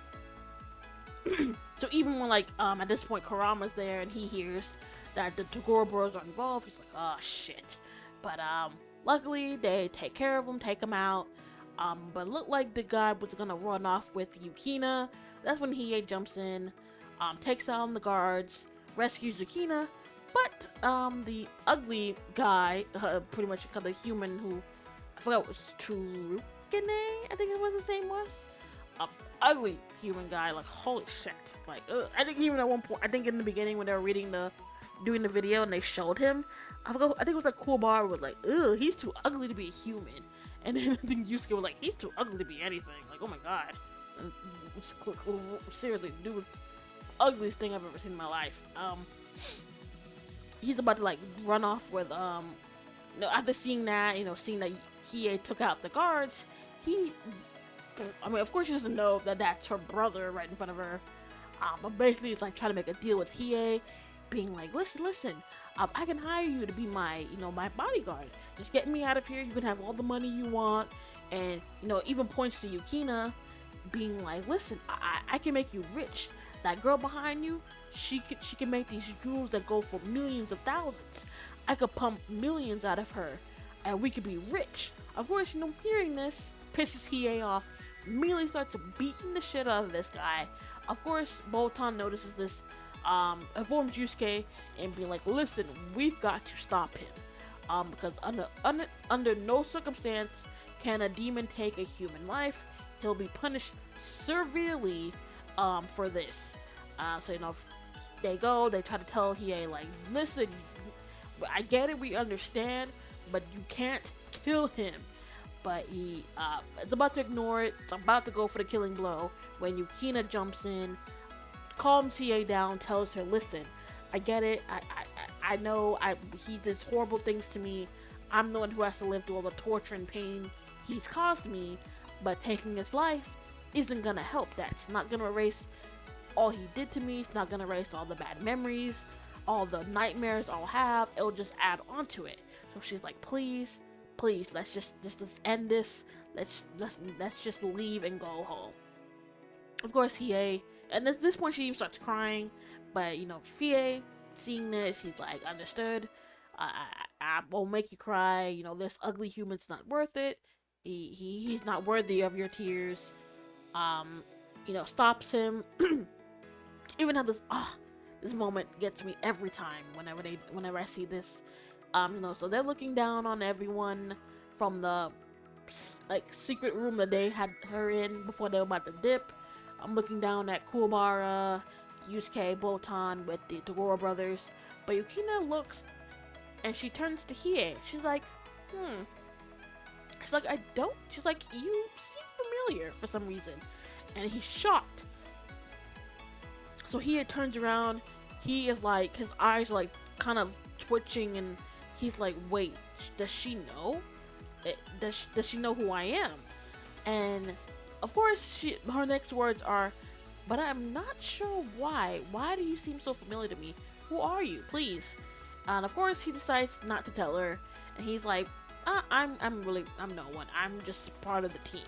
So, she snaps out of it. She's like, oh, wait, oh crap, I forgot about them. Let me go help help them. Kurama pops up, or seems he was already in the room, so they show him, and he like hacks his Hiei. He's like, you're not gonna tell her? Like, I think she deserves to know she has a brother out in the world. But Hiei's like, no, she just deserves to be happy, to have a true, happy, carefree life. And of course, Kurama's like, really? That's how that works? And he's like, yeah, that's just how I want this. So he's like, I'm totally fine with her never knowing who I truly am, just as long as she lives a happy, carefree life without any pain or suffering. That's all I really want, is for her to be happy. So it's like, oh, it's like, hey, he comes off such an ass, but the fact that he was, that he's willing to hide his past, like hide who he is to his sister, even if it just means keeping an eye from her in the shadows, just to make sure that she can have a nice, happy life. That's all that would matter to him. That she's happy, she's healthy, and that she's safe. That's all that matters to him. And I'm just like, oh, Hiei, I can't. It's like, you really do come off as like someone who hates the world, but nobody, you do see that he does have that soft spot for his sister. It's like, see, you act like you're such a hard ass, but you're not a hard ass. I love him so much. So after that, we find out it turns out that the Core brothers were paid by another member of the Black Club that was just scheming to get all the fortune of the other guy, kick him out of the group, end up killing him later on, and forces Yusuke, Kuwabara, Hiei, and Kurama into something called the Dark Tournament. That basically, that like, we want a true one-on-one, no horsebar fight, with no like strings attached, no bet, no nothing, just a full-on fight to the death, and forces these guys into this tournament. And oh my Jesus, like I said, that tournament is wild. The first, I can't even. Excuse me. Just all the things they go through in that tournament, just all the different fights, all the close calls of them losing or someone getting killed. Especially that, oh my god, that final fight, I can't. Oh, but it was this one fight. That was a few, but there's this one that gets me so much every time it happens. It happens twice. It happens in the final fight, and it happens in a semi-final. And both of them have to do with Kurama. So in round 4? Well, it's a semi-final, so it's like right before the final fight, or final round. They're fighting one team, and Kurama's fighting this one guy who plays to Kurama's like nice, like his kind, gentle soul, being like, oh, I was forced into this by this group. They told me if I did this, they would give me what I need to help save my sick grandma. But now I'm doing like these horrible things. I'm even taking lives. I don't know what to do. Please, can you please just, but I know I can't turn against them, because if I do, they'll hurt my grandma. The only way to get out of this is for me to die. Please, can you just take my life so I can be free from this and my grandma can continue living on. Grandma's like, no, listen, there's no need to die. We all deserve a second chance, for all the choices we make later on in life. He's like, listen, we can fake your death. I'll hit you in a way that will make it seem like you died. We can help you escape, help your grandma escape, so you can both live off your lives. Turns out that was a total fake, that he was just playing to Kurama's kind and gentle soul. That's that moment that popped up. I'll show. Hopefully it goes again. But basically, he made it all up.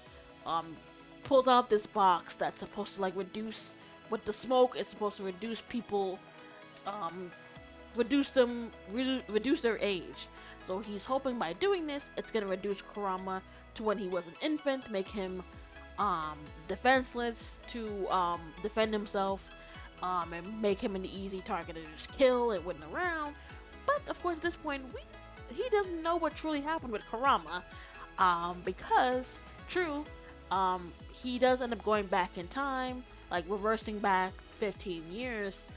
But then we remember, wait, if he reverses back 15 years of his human life, wouldn't that mean he just turns into where he was in his demon form? And that's exactly what happened. And that's when we get our first look into Yoko Kurama. Oh, man, hold on, let me, right here. That's when we first meet Yoko Kurama. Oh, that was such a cool scene. You know, he's freaking out, 'cause he's like, wait a minute. 'Cause he's thinking like Kurama's power like disappeared, and suddenly this huge surge of energy starts popping up, like filling the air. And he's like, wait, what is going on? He's supposed to be like, have no spirit energy. He's supposed to be like a kid, a baby, a toddler with next to no energy. Where the hell is all this power coming from? And that's when he like reveals, he's like, yeah, you set me back by my human age, but by doing that, you unlocked me back to my demon form before I went into my human state. And he's like, holy shit, oh my god. And then he reveals that he's Yoko Kurama. He's like, wait, the legendary bandit Yoko Kurama? He starts freaking out. He's like, oh my god, I'm so sorry, I didn't know who you truly were. Whatnot, trying to like play it off as like trying to get out of the situation. But what happened? At this point, Yoko Kurama is like, listen, what did you do that caused this transformation? I want to know now. If you do, I'll spare your life. Tries to reveal, but ends up getting killed before the secret can come out by his teammates. But Kurama does end up getting the potion that was made to do it, and ends up out. Ends up using that in his final fight of the Dark Tournament against Karasu. Oh, that fight. It's good, but it's bad at the same time, because at first, before that final fight, Kurama sees the fight between Team Toguro and the other team previously, and just seeing how they're just decimating these teams with ease, and the person that he looks like he's gonna go up against, like his power, he can't fully understand like what is causing it, how he's doing this. So he does kind of go up against him, and at one point it looks like Kurama's on the losing end. He's getting like bombs thrown at him, and he doesn't know how or where they're coming from. And at one point it looks like when he looked like he had gotten hit by a huge bomb, the potion he had taken like 2 minutes before the fight started finally kicks in, turning into Yoko Kurama, and it was so good. There was this one gif, I should have put it on, damn it. Let me see if I can find it. Whoopsie. That's my TikTok. Should we have to just... Where is it? Ba, ba, ba. Is it this?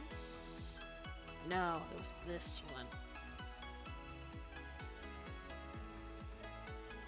You know what if I... Give me one sec. Pictures here. Put that. Yep. No, I saw it and I should have put in it. Something told me no, but now I want to because I'm talking about it. That one right there. I love how it immediately popped up. But that's the one. That one moment, that's that one scene he does there, and it's just, it's so good. Because basically he transformed to his Yoko Kurama form, starts decimating Karasu, however you say his name. But something ends up happening, and the time limit. Because at first Kurama was like, well, he's like, yeah, I can change back, but I can only keep my demon form up for 15 minutes. So he's like, so excuse me, I'll only have 15 minutes to complete the fight, but he believes that, that'd be more than enough time when he's in his true demon form. But he ends up, a huge attack ends up happening, and he ends up reverting back into his human form. And that scene was so hard to watch. It was so hard watching then, and it was so hard watching now. He was surrounded by bombs, and just starts getting decimated left and right, just getting blown up piece by piece by piece, and it's horrible. Everyone's just doesn't know what to do. Everyone's crying. Everyone's like, oh my god, this man's about to die. That everyone doesn't know what to do. Kurama's on his last leg, and it looks like he's about to sacrifice himself to kill Karasu, and does end up doing it.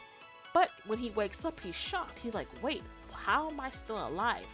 I gave up all my energy to, do this.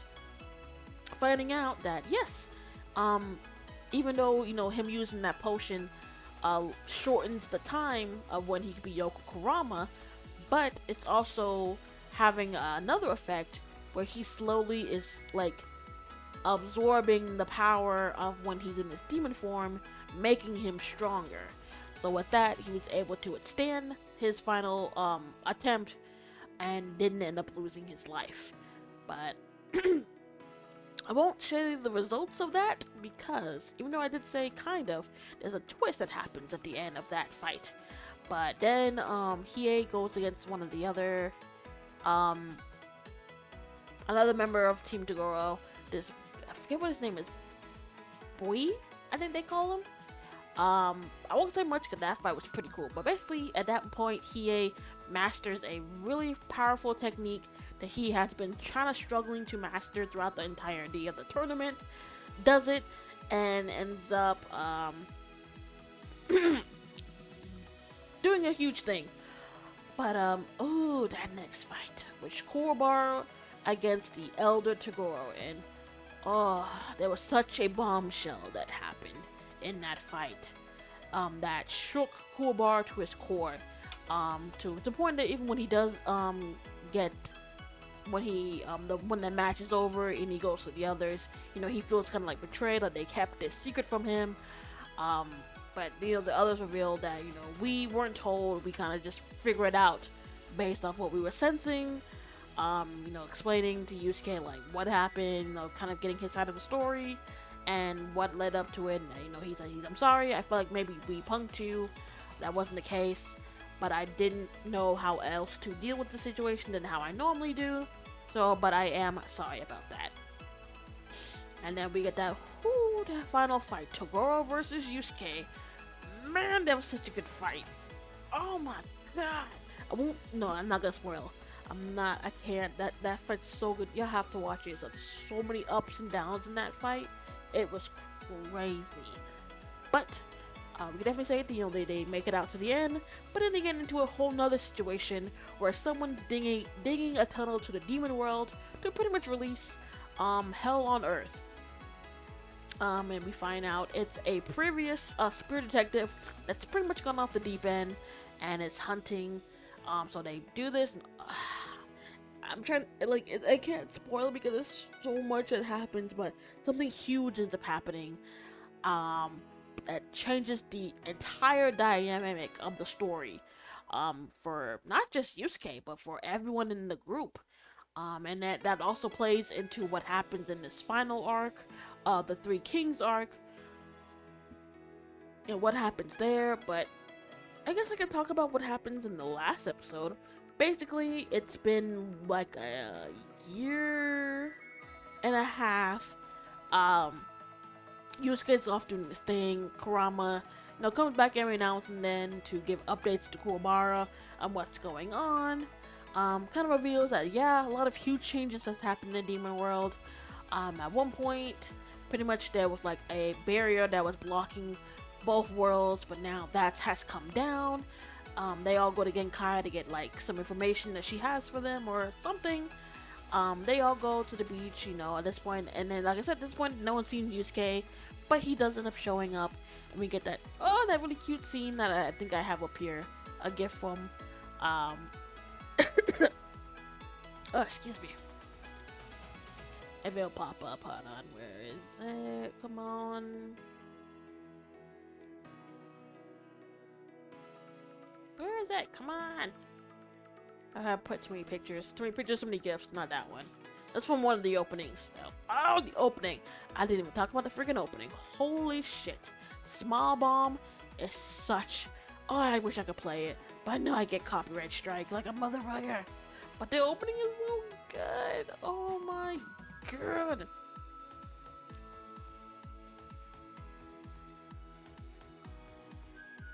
Where is that? No, not that one.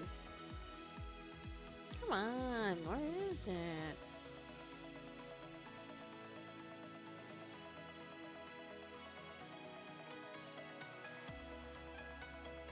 Oh, this is from one of the new OVA specials that they created with new updated animation. It's pretty good. I like how up to date everything looks. Like all the guys, the world, pretty much so up to date. So good.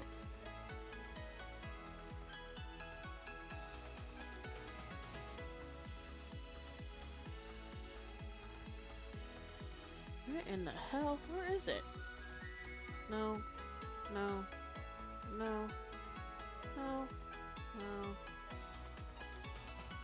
I know it's acting on loop, so it's probably looping a lot of the same stuff. It's kind of annoying. No. That was also from the second opening. The opening song stays the same, but the scenes are a little different. Oh, that's the midpoint. What the fudge? I'm trying to find it, but it literally was popping up a lot, but now it's not. Now it's driving me nuts. Where is it? I just want to see that moment that happened in the end of the last episode.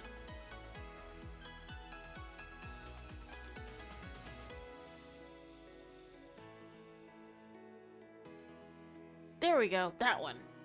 That happens at the end of the last episode. I won't say what leads up to that, but definitely can look forward to that. But, excuse me. I literally been talking for like 2 hours. But this show is just so good and so much going on. I love all the characters. This is one of the ones where I was totally fine that none of like the main fighters are a girl.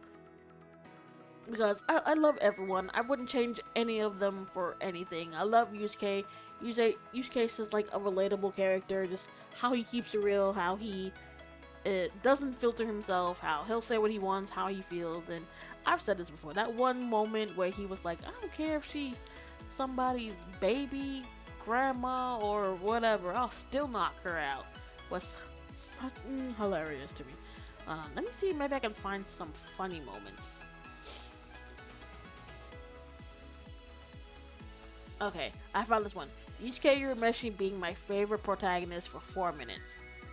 It's just, oh, it's so good. Yusuke is freaking, but then again, like, all of them are just freaking hilarious. I just can't. So, let me click on it. Shit, that was loud. Do I have... Oh, I do.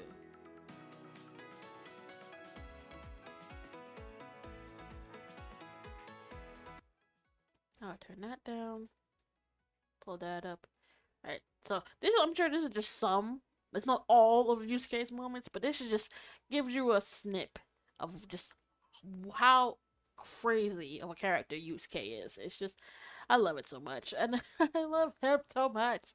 I love this show so much. Alright, so Yusuke Urameshi being my favorite protagonist for 4 minutes. Don't fight girls. I'll fight with you. You're messy. Are you serious? She's a fighter and she's This is my favorite line. I don't care if she's a girl or a baby or somebody's grandmother. I'll still knock her out. Oh well. Once I don't get chosen, I'll pretend it doesn't exist. Haven't seen this many freaks since that comic book convention. Winner, Kuwabara. I guess Kuwabara won't be so easy to beat from now on, huh? Well, at least he's still ugly. Forgot he said that. You old hag, did your hearing aid fall out? I said I wasn't gonna do it. The footage must be provocative. Oh, this one was funny too. When I wanted to see it. This happened in the sensory arc. Was. Jeez, he's making me paranoid. I say we make them come out here and fight us up front like they're not a bunch of sissies. Your sense of strategy is Are amazing. you talking to me, Runt Boy? Let's go. Stupid dwarf. That stupid dwarf one. I missed that. Holy shit. Oh, I missed him saying that. What? To me, Runt Boy? Let's go. Stupid dwarf. How'd I miss him saying that? Oh my god. He called him a dwarf. Oh, how'd I miss that? Oh my god. How many times I've rewatched the series? How'd I miss that? That was funny. Oh, this was funny. This is good too. Big fishers, I got a bone to pick with you. How does a dead guy win? Hold it. I'd like it if you removed your hand. I'd like you to remove your head from your ass. But I don't see that happening anytime soon. I won't talk to you until you learn how to keep your grimy fingers to yourself. I'll put these grimy fingers to your face if you don't tell me how the hell a breathing guy loses. Fine. Your friend lost a dumb match because he was down for 10 seconds after I started counting. Oh, well then why didn't you say so? Jerkass! What's your point? You little... Children, would you mind saving it for the bad guys? Okay, we started it. My feet are so heavy they're stuck to the ground. Man, I love gravity. Better can kick the crap out of your spirit gun. That depends on what finger I use. Well, as it turns out, he's only partially worthless. Okay, wanna die? I dare you. Hey! Formal meeting to... Oh, this one's funny too. Earth the toddler bitch! You better speak now before I forever put that pacifier 10 inches down your throat! I'm not scared at all. So I guess your legs are shaking out of eagerness. Leave me alone, you're a mess. I'm just scared of heights.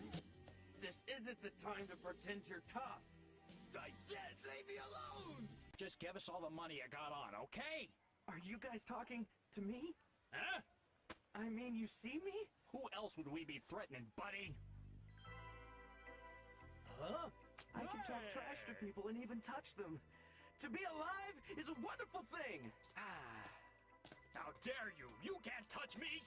Leave him alone. I didn't write to mess with the crazies. I told everyone you'd come Oh, back this to is my us when favorite. We need to do the most, you big softy. Or should I say little softy? I doubt he heard you. Oh, this was.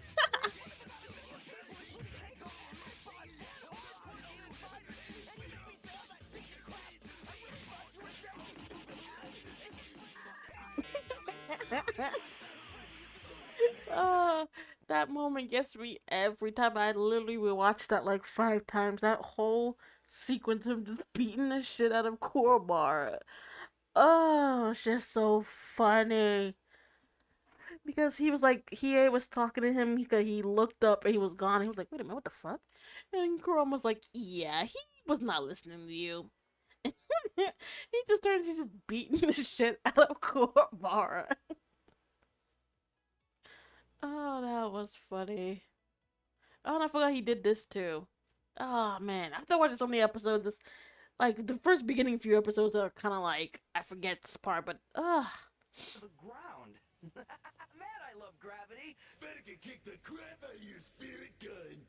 That depends on what finger I use. Well, as it turns out, he's only partially worthless. Okay, wanna die? I dare you.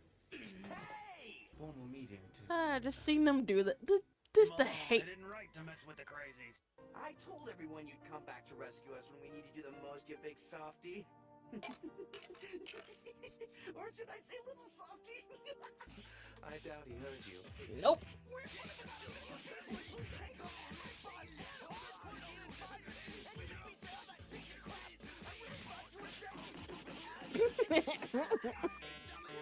And then when he turned back to Hiei's face, he's like, what the fuck? Like, he's like, oh my god, these are the people I consider my friends? God, what was I thinking? What's your problem, Kuwabara? You don't like croissants? Oh, stupid name, but they taste good. Kuwabara could really use your help on this one. But I hate Kuwabara. This is absurd. Come on! Get off me, you fools! Don't be shy. Oh yeah, I've been trying to find that. I can't find where that happens. That was really funny though. They're trying to take the group picture. It happens in one of the endings. You see them all take this group picture, and I forgot where. Maybe it's like an OVA or a special where it shows them like right before they take that picture. And of course, he is like, hell no, I'm not joining this. And Yusuke and Kurama pick him up, and it's like, stop being a pain. Just come to the damn picture with us. But I hate Kuwabara. This is absurd. Come on! Get off me, you fools! Don't be shy. Literally picks him up.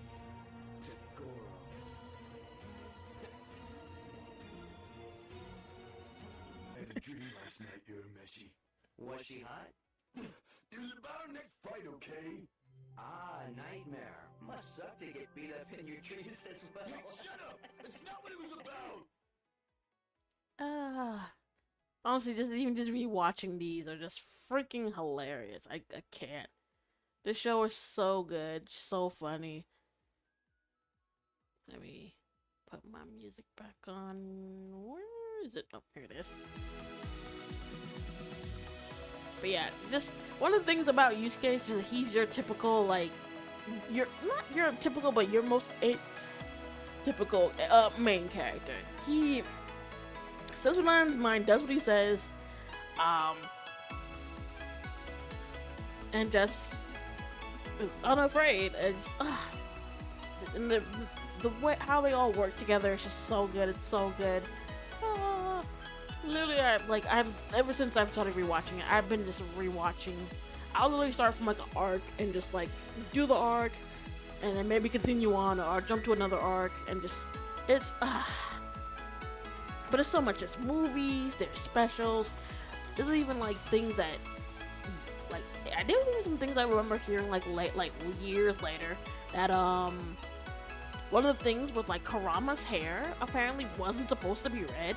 He was supposed to have black hair, but when they were making the anime, and you know, since Yusuke has black hair, Hiei has black hair, they did like, and then I think it was like a comic or something they had portrayed Kurama as having red hair to match his outfit that he has for school, and so I guess that's when the anime decided to go with his iconic red hair, and like I said, ended up becoming iconic. And so whenever I like hear, oh, he was supposed to have like black hair, I'm like, oh, that would have thrown me off so much. And like especially since I grew up, you know, with Kurama and his iconic red hair, and then you know his silver hair when he goes into Yoko Kurama. So I'm like, if he had black hair, that would have been just so off. And then like I said, it would have been all black, you know, since Hiei and Yusuke have black hair, and then we got, you know, Kuwabara with his orange hair. So the fact, you know, it changed up the dynamics of everyone having different hair colors definitely works. So I definitely say definitely an A for them doing that, because that would have just totally off. And then apparently Hiei wasn't supposed to be, he was only supposed to be like a one-off villain, and had like was never supposed to be like part of the main cast, but ended up, I guess, like was so popular that they made him part of the main cast. And I like that totally throws me off. I'm like, I could never imagine the show without, like, it's so weird now, you know, after watching the show, knowing all this, like, it'd have been so weird if they had done things anything different than what they already did. You know, if they had made Kurama's hair black, if Hiei wasn't part of the main cast, if he was just a one-off villain that never showed up again, kind of like the other guy, a part of their, like, trio of big thieves. Like, the other guy, I totally forget about him. I forget what his name is. I just knew he was like an ogre that fed on souls, but Yusuke quickly took him out, and yeah, that was kind of the end of him. He never came back. but and then, you know, him and Karama and Hiei end up staying and becoming such a major part of the story, part of the team, and just I couldn't imagine the story without either one of them. And I think it's the same thing with any other characters. Like, they all work so well together. The story works so well with them all together. So I say definitely an A plus for that. But literally, I've been talking for like 2 hours. But but yeah, there's just so much. There's like 2 movies. There's a bunch of specials. The 2 new OVAs that they made like 2 years ago. What updated animation, so pretty much you just kind of see where all the guys, how everyone looks with like pretty much like 2020 anime style. It's just, it's so good. But the show is so good, it's so interesting. I really enjoyed it. I loved going back, rewatching it, seeing all the iconic moments, and just definitely just seeing like, one, why the Dark Tournament was known as the most iconic and probably the most famous, and like is the most famous tournament arc in any anime series. I know so many animes that have like a tournament arc have like, and maybe in like a way are trying to do it like Yu Yu Hakusho did, but none of them have ever, at least from my understanding, no one has ever like, there's never been like a fandom around, oh, this tournament arc is better than the one Yu Yu Hakusho did. I've never heard that from anyone.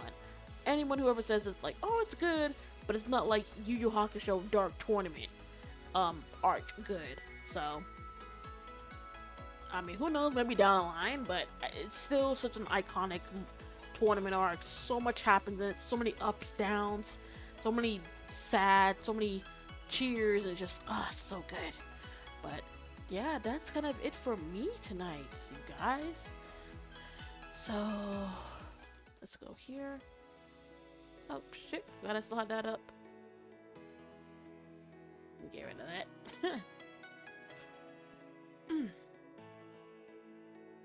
Let me fix myself. I actually had planned to maybe jump on and play a game, but I figured with what I was talking about, it was definitely going to be a very long, few hours. Oops.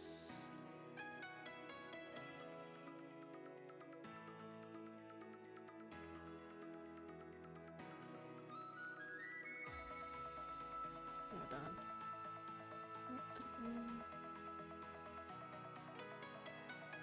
Yeah, I'm gonna put that over my YouTube. There we go. Yeah, so people know. Yeah, pretty much literally was 2 hours. Literally been talking about the show for like 2 hours. But with a show this long, with so much happening, with such iconic, just how much of an influence it's had over the years and how it still is. Like, I remember when like the new, when those 2 OVAs were announced, people were losing their mind. They were like, no way, we're getting some more Yu Yu Hakusho after all these years with updated animation and whatnot. And I know they like blew up the internet when they came out, and they look, even I saw them and they were like, oh, these are so good, it looks so good. And I'm like, oh, can you imagine if they like redid the show with like animated, like updated animation? Oh, I'd lose my shit. I would lose my shit. I would lose my mind if they ever did that. I think maybe they were thinking about it, but then I think maybe started to go against it. But that would be sick. I mean, wasn't they doing that with Naruto? Like, they were gonna update Naruto and like shorten it, or I think it was something. It was like they were gonna bring it back and like with like new updated animation, because it was like some anniversary had passed, and did like a snippet of like major plot points and major events from like OG Naruto with like updated animation, and people lost their minds and were like, they need to like redo Naruto with like updated animation. So like people like ate those up, that video snippet of that they did with like updated animation. So I mean, if it worked for Naruto and it worked for the OVAs they did for the Yu Yu Hakusho, if they ever brought it back and like did reamped animation, people would lose their minds. But I mean, it's up to them, I guess. But yep, that's it for me tonight, you guys. So I think my thing is up here. Yep. Alright, so tomorrow we'll be back. And we'll be jumping into a very new game. we'll be jumping into Devil May Cry 4 Special Edition. So you guys can definitely look forward to that. We're playing that tomorrow and Wednesday. And then Thursday, we'll hop back on some more with some Weathering Waves. But unfortunately, that's probably where the week ends. Well, I'll be having Friday and Saturday off. But then by then, I'll have my next schedule up that will cover up the rest of the month. So you guys can definitely look forward to that. So, thank you again for everyone who came. Remember, I do simul stream here on Twitch and YouTube at the same time, so you can check me out on either or. Hope everyone had a great St. Patrick's Day, whether you were out and about, maybe you celebrated at home. So hope you guys just had fun, were safe, made it back home in one piece, and just enjoy the rest of your night, day, or evening. I'll see you guys until then. Everyone have a great time, and I'll see you next time. Bye!